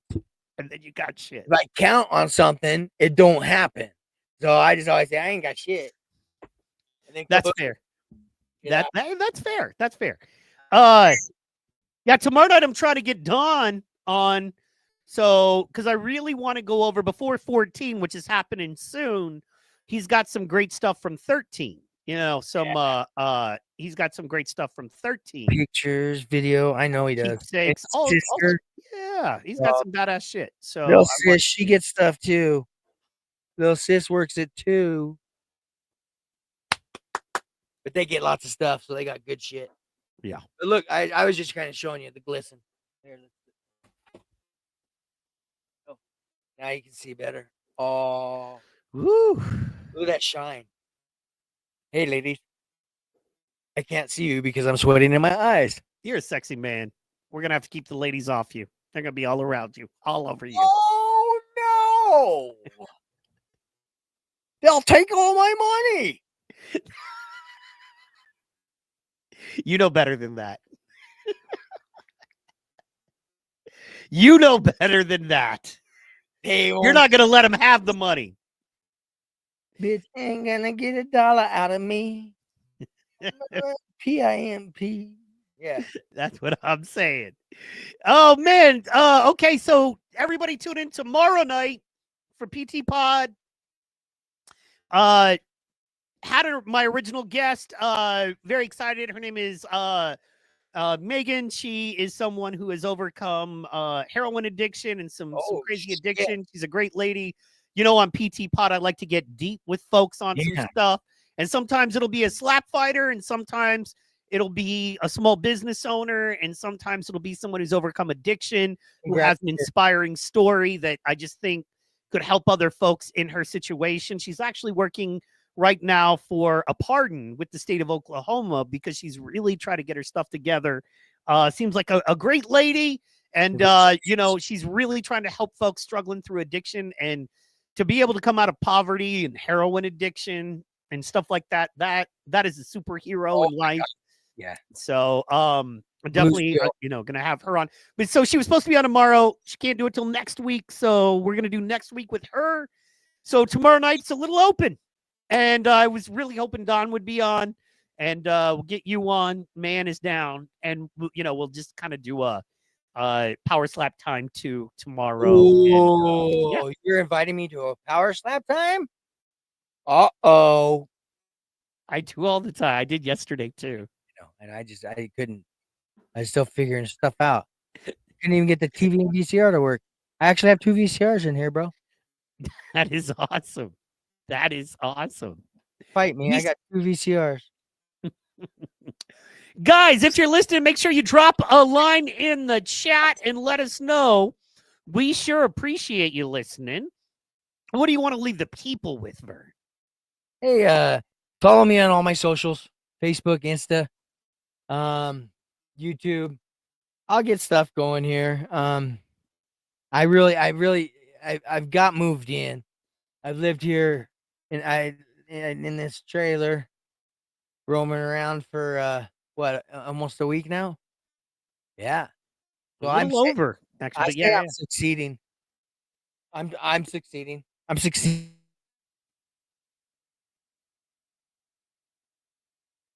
I love it when he accidentally hits mute and you see him go, fuck! But you know what he... But yeah. One of my favorite things is when you accidentally hit mute and your immediate response after. It's that. I love that. Because you're always like, fuck! I'm trying to let you know I'm on mute, even though you can see it. I think I know you can see it. It's my physical way. It's awesome. In the entertainment, in show business, on a stage show, to let you know my mic's out. Fair. I did that only once, though. Actually, on stage, I got in trouble for it. So I was mentioned in the notes. Oh, oops. Never did that again. Never did that again.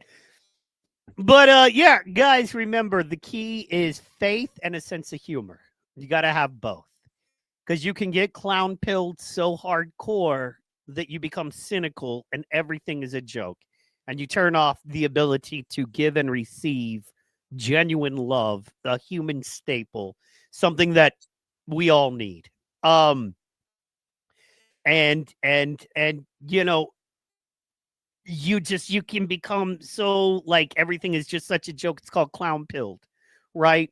Or you can become so religious and so rigid and so stuck to an ideology that the light of day can't come in the room, and that it is just a dark set of ideas and doctrine that keep you from enjoying this experience. Yeah, even therapists. And so it's important to carry both. And it's important to have a sense of humor and to understand that all of this stuff is, man, it's just all a bunch of bumbling humans doing their best.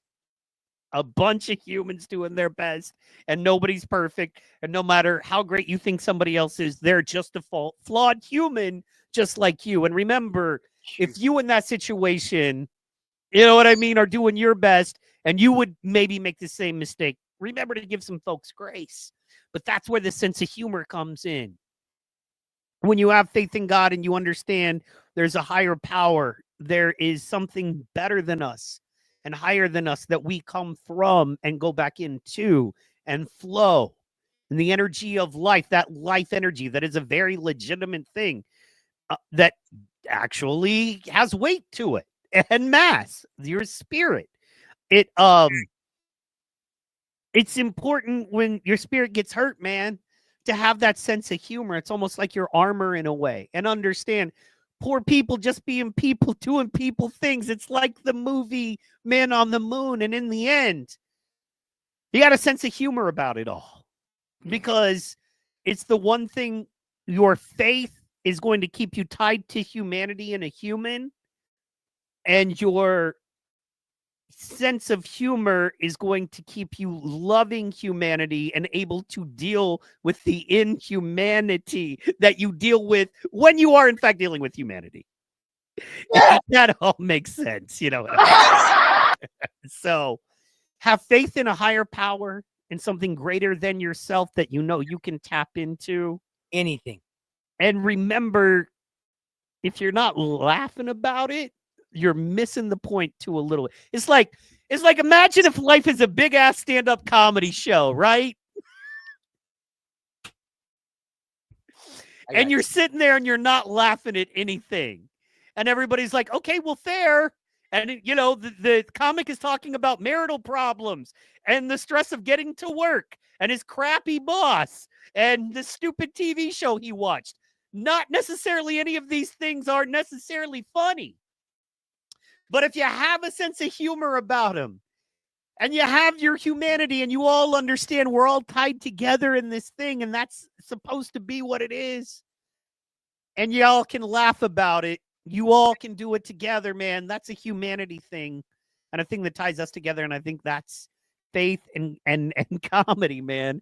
I think are the only things really, because if you're counting on Trump, or you're counting on the Democrats, or you're counting on Twitter, or you're counting on whoever thing, count on yourself.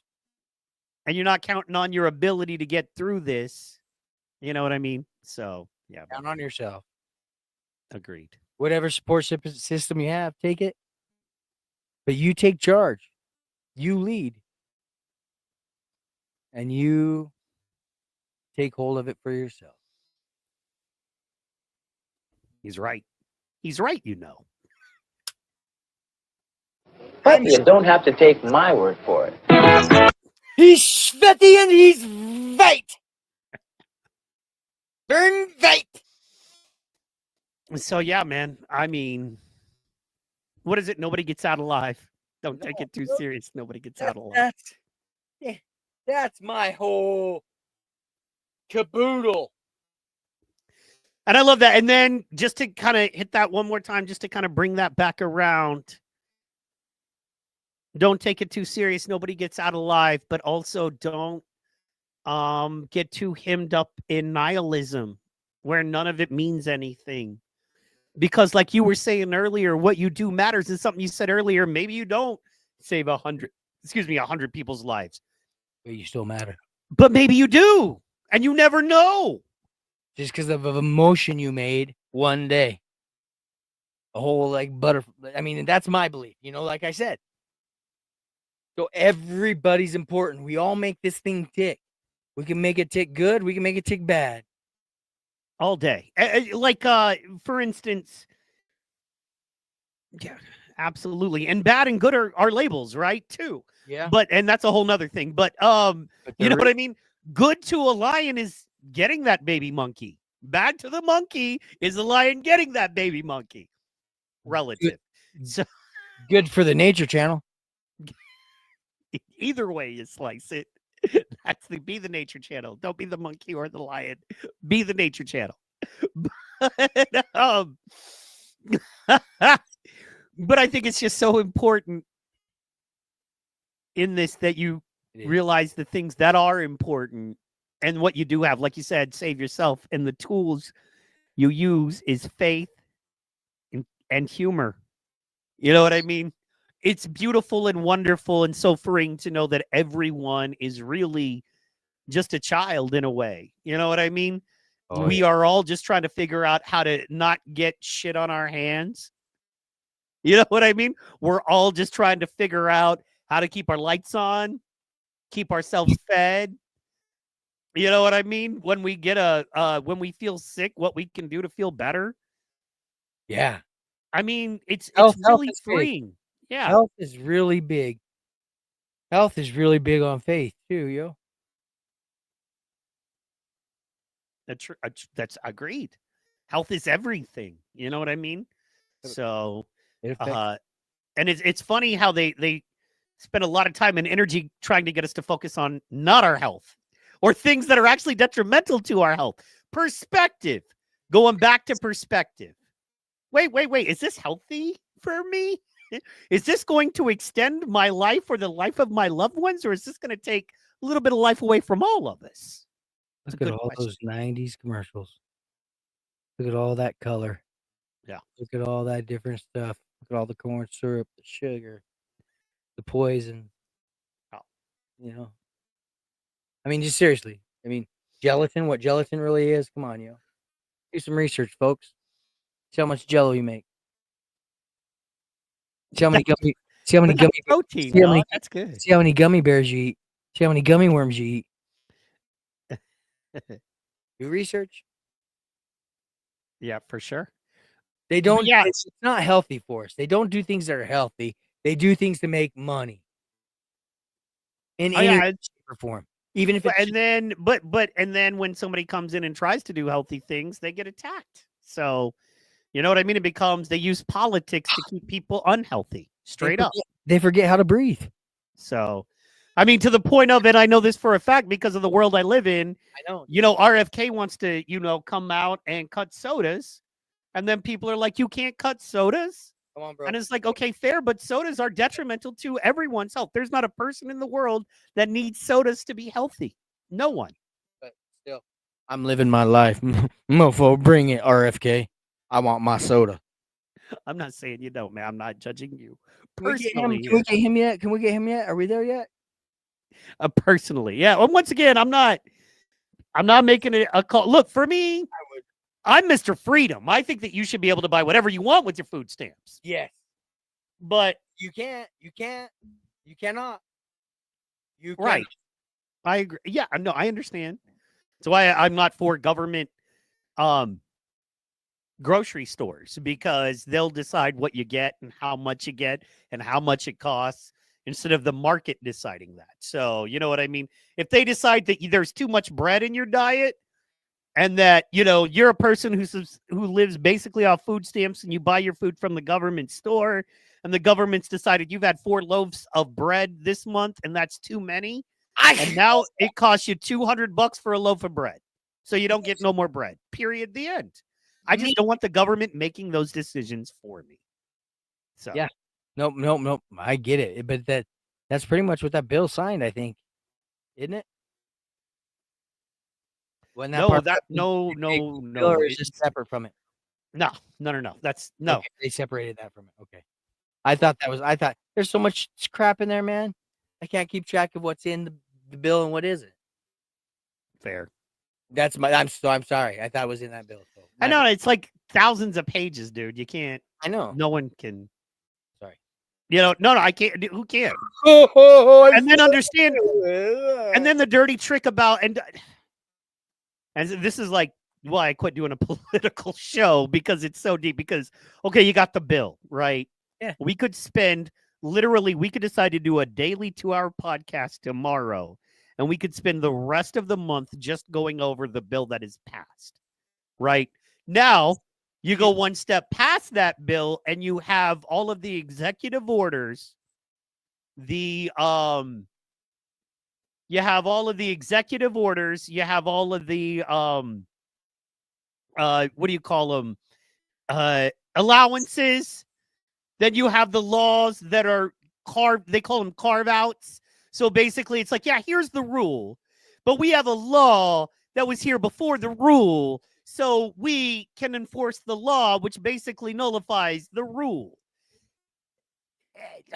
So yeah, man, it gets deep. It gets very deep. You know That's what I the mean? thing. So I mean, it does not feel like we live in a free country anymore. It just doesn't.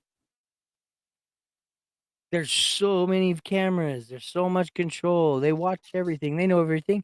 They see everything. right. You want to have power and you're watching something, they're watching you.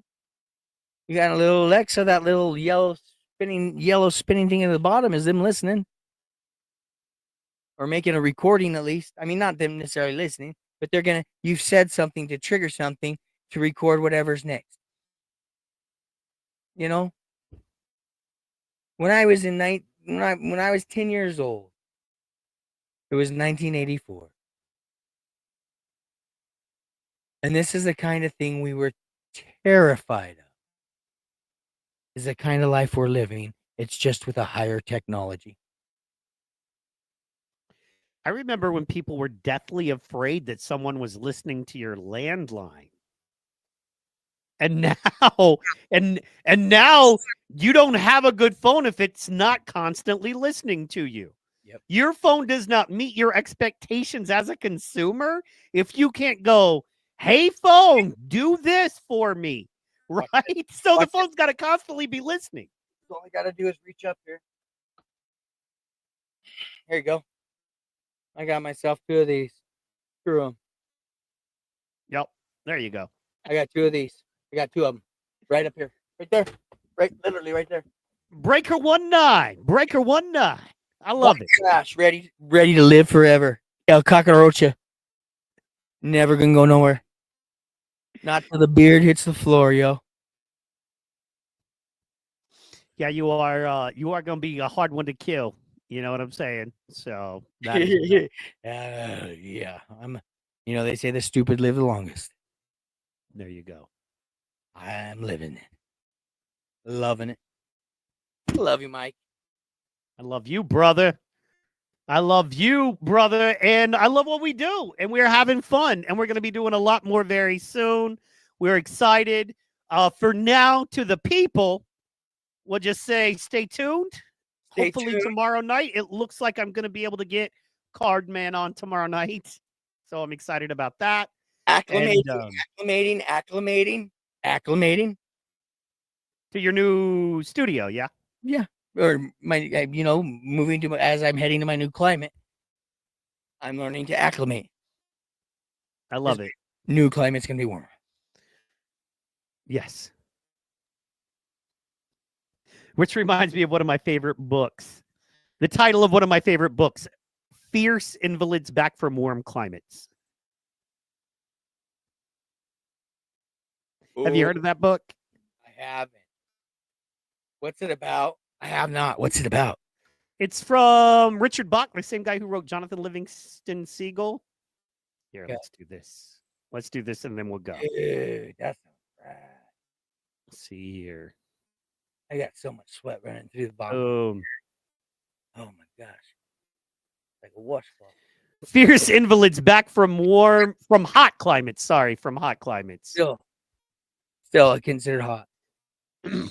Anything over 95 to me is considered, actually 90 up and above. It's all the same.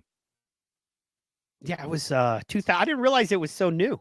It was written in 2000. I didn't realize that. Oh, Tom Robbins wrote it. Sorry, not Richard Bach. I get him confused. So, still though, great author. Let's see here. Let's see here. He studied under Jackson Pollock. Writing career. There we go. Let's see here. Can I just see the books he wrote? Jesus. Is it Bumbershoot? Is that one of the books? Novels. There we go. Okay. Another roadside attraction. Even Cowgirls Get the Blues. Still Life with Woodpecker. One of my favorites ever. I love that. And Jitterbug Perfume, which was a follow-up to that. Skinny Legs and All. Great book. Half Asleep in Frog Pajamas. Wonderful book. Fierce Invalids. Home from Hot Climates. I've never read Via Incognito. Ooh, that one actually has me going.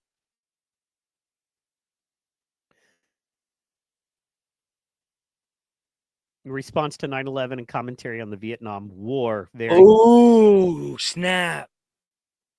so, but Fierce Invalids, one of my favorites, is I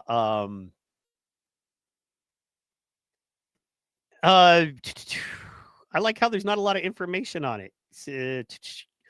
Invalids follow Swifters, a 35-year-old CIA agent, on his journey as a wheelchair-bound intelligence officer. Swifters experiences love and danger across several continents. Robbins explores challenges, mocks, and celebrates virtually every major aspect of our mercurial era. Quote from the hardcover book jacket. So, yeah. Robbins has stated in numerous interviews in this book he was trying to deal with contradiction. But rather than avoiding his contradictory nature, his character embraces it. He's a CIA agent but despises the government. He's a pacifist but carries a gun. He's as much in love with his 17-year-old stepsister as he is with his 46-year-old nun. Swifters feels that the core of the universe and the basis of human existence is in the paradox of light and dark coexisting together. One is not separate from the other. They just coexist. The main idea of Fierce Invalids home from hot climates, along with an interest in the Lady of Fatima and a squawking parrot. The title of the novel comes from Arthur Rimbaud's A Season in Hell, in which he daydreams about becoming, a French thing. So, anyway, long story short, it's about contradiction and a humorist and deep. Those last two seem amazing. Yeah. That Via Incognito. Mm-hmm. Yeah, yeah, brother. It's on Wikipedia. Check it out. Well, here's the thing. I don't read because literally my eyes. That's why I can't do. And I'm so sorry. I can't do phone things. Like I could do a phone call, but like to do this kind of stuff on a phone, there ain't no way. Ain't no way. So I apologize about that. But yeah, man. I don't know where the fuck I was going with that either. I think I was just apologizing for it for last night. Not being there last night. Oh, no worries. Phone. But eyes here. Oh no. Here's where I was going with that. So I don't read. Jesus, I don't read because my eyes. But I have that Alexa, and I'm on Amazon. And if you have an Amazon Prime membership, you can get the Audible books for nothing. Yes. So I get the Audible book. I am listening to that one that I posted. That was upon suggestion. Very cool. For my lady. So I'm just doing what the professionals tell me, just to understand myself and get better. That's it. I just want to be a better me. Absolutely. I love the journey, man. And that me too. I think that's why I love exploring contradictions. Because one of the hardest things you're ever going to do in life as a human is admit that you are a ball of walking contradictions. We just all are. We just are. You can't. It's so hard not to be a hypocrite. So hard not to be a hypocrite. Right. In small ways. Unless you can embrace the idea that it is what it's supposed to be. Right. So, for instance, like Richard or like Tom Robbins. I keep on wanting to say Richard Buck, who wrote Siegel. My bad. I think because I was reading both these guys at the same time. But like Tom Robbins says, and I believe in the theory that the entire basis of human existence is the paradox of light and dark coexisting together. They're not separate from each other. They just coexist, man. They have to have each other, right? Very Buddhist. You know what I mean? Yin yang. But I'm sorry, though. You can connect that same theory to zeros and ones. Oh, absolutely. No, zeros and ones is based on that. Well, because if you look at it, okay, so as far as I know, and I could be wrong, and God knows, and there's always an internet person to know something. But as far as I know, what we look at, the Vedics were the earliest. You have the Vedics and you have the Egyptian priests, and they were the earliest spiritual folks, right? Doing spiritual teachings. And then the Buddhist monks, so you have the Vedics, but really the Vedics are the oldest as far as Egypt was more political with a spiritual structure within the political. And as we know in ancient things, basically political and spiritual, religious were all tied together, right? A king, a pharaoh was a god, as well as the president, as well as the prime minister, as yeah, everything. Excuse me. And so we have that, but as far as separate from that, you have like the Vedics and the monks who had no political aspiration and in fact eschewed that specifically, and were like, we don't want anything to do with the politics. So when you go back to them, and I said all that to say this, so hang in there with me. When you go back to the Vedics and you go back to the Egyptians and the earliest Buddhist monks, most of the math that we use today came out of that, right? Pythagoras, for instance, right? So a lot of what we know, and especially like zero, was created by the Vedics. The Vedics literally created the number zero, because there wasn't zero till there was. One of my favorite jokes that oh gosh, I can't think of his name. My buddy Adam tours with him. Russell Peters. Russell Peters. He's so funny, and he's like, we get a lot of credit for, because he's Indian, right? He's from India, and he's like, Indians, we get a lot of credit for creating the number zero. And he's like, I know exactly how it happened. He's like, there was an Indian man looking at all of these numbers, and he said, none of these are amounts I want to pay. Zero. That's the amount I want to pay. So funny. But zero should just be free. There you go. But yes, it's a value without value. It's free. Yeah. So free but zeros and ones, as you were saying, we get math from religion, if you will. You know what I mean? And I'll say spiritual practice. Religion doesn't do justice. It's not the right word to use. Religion grabbed onto whatever this spiritual practices were of the ancients before. Yes. And then they adapted it to their way. That's why time's relevant. Completely, utterly. Light and dark are relevant.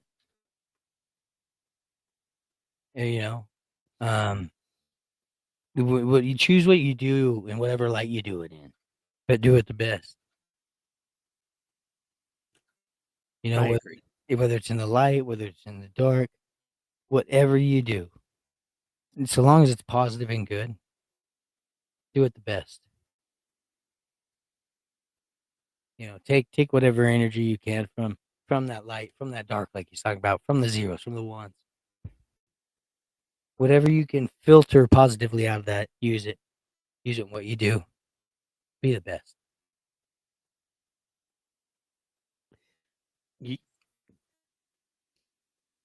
Did we just have a 4-hour conversation about the Matrix and not realize it, bro? Did we just, because you brought it all the way back to zeros and ones and spirituality? It all matches. Matrix, bro. We just had a whole. I love it. I love it. That makes me feel so much better, dude. Believe it or not. Like I was Neo, and I had to get through that red or blue pill through that door system, and then I actually had to physically fight you in that room of Kung Fu.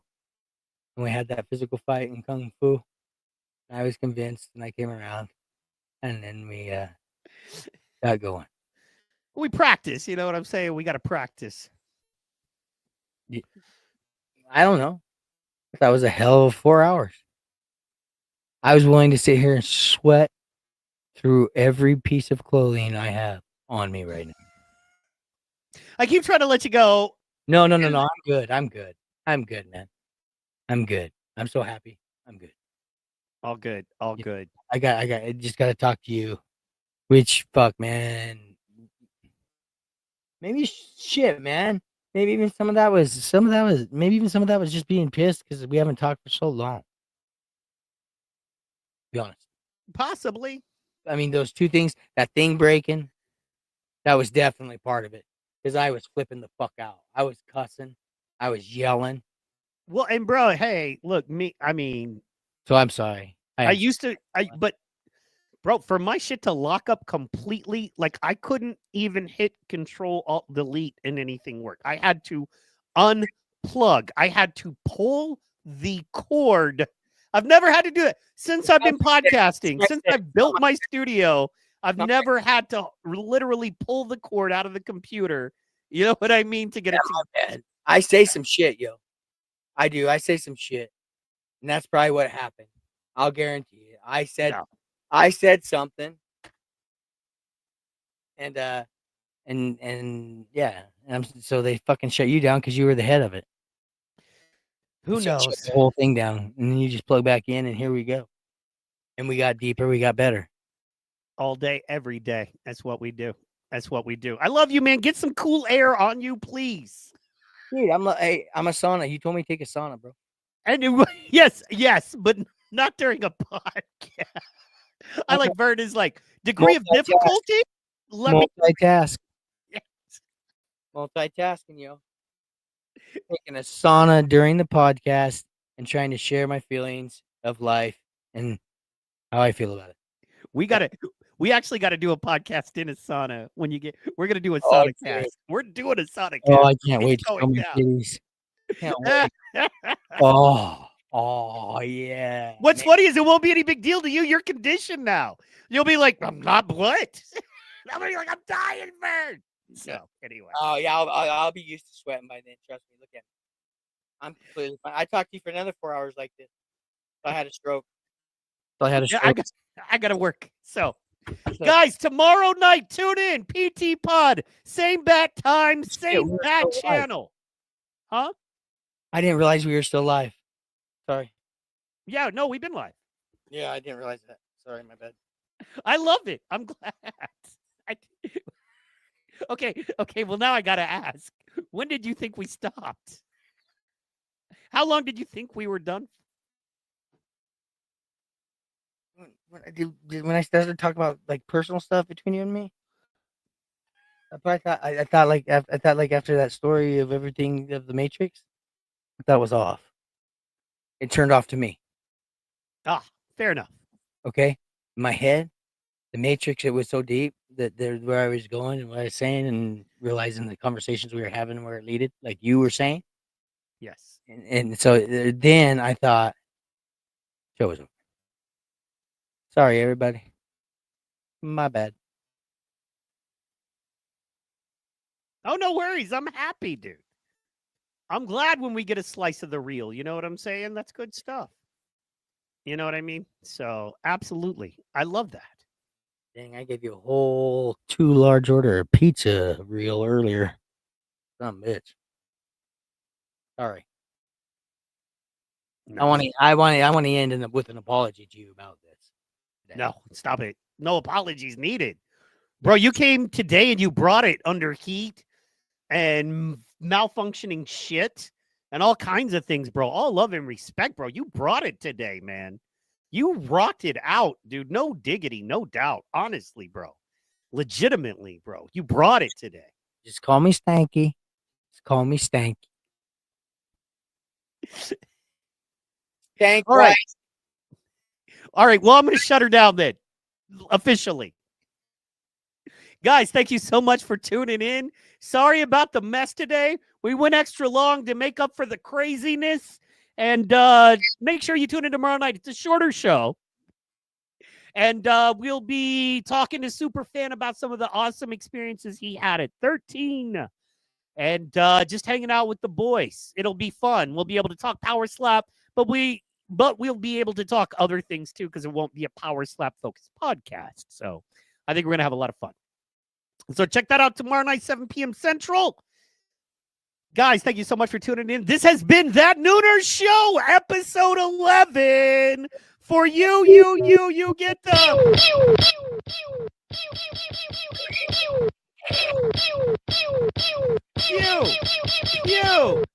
Pews, because we love you. And remember, this is your show. Thank you. And we are out. Oh boy!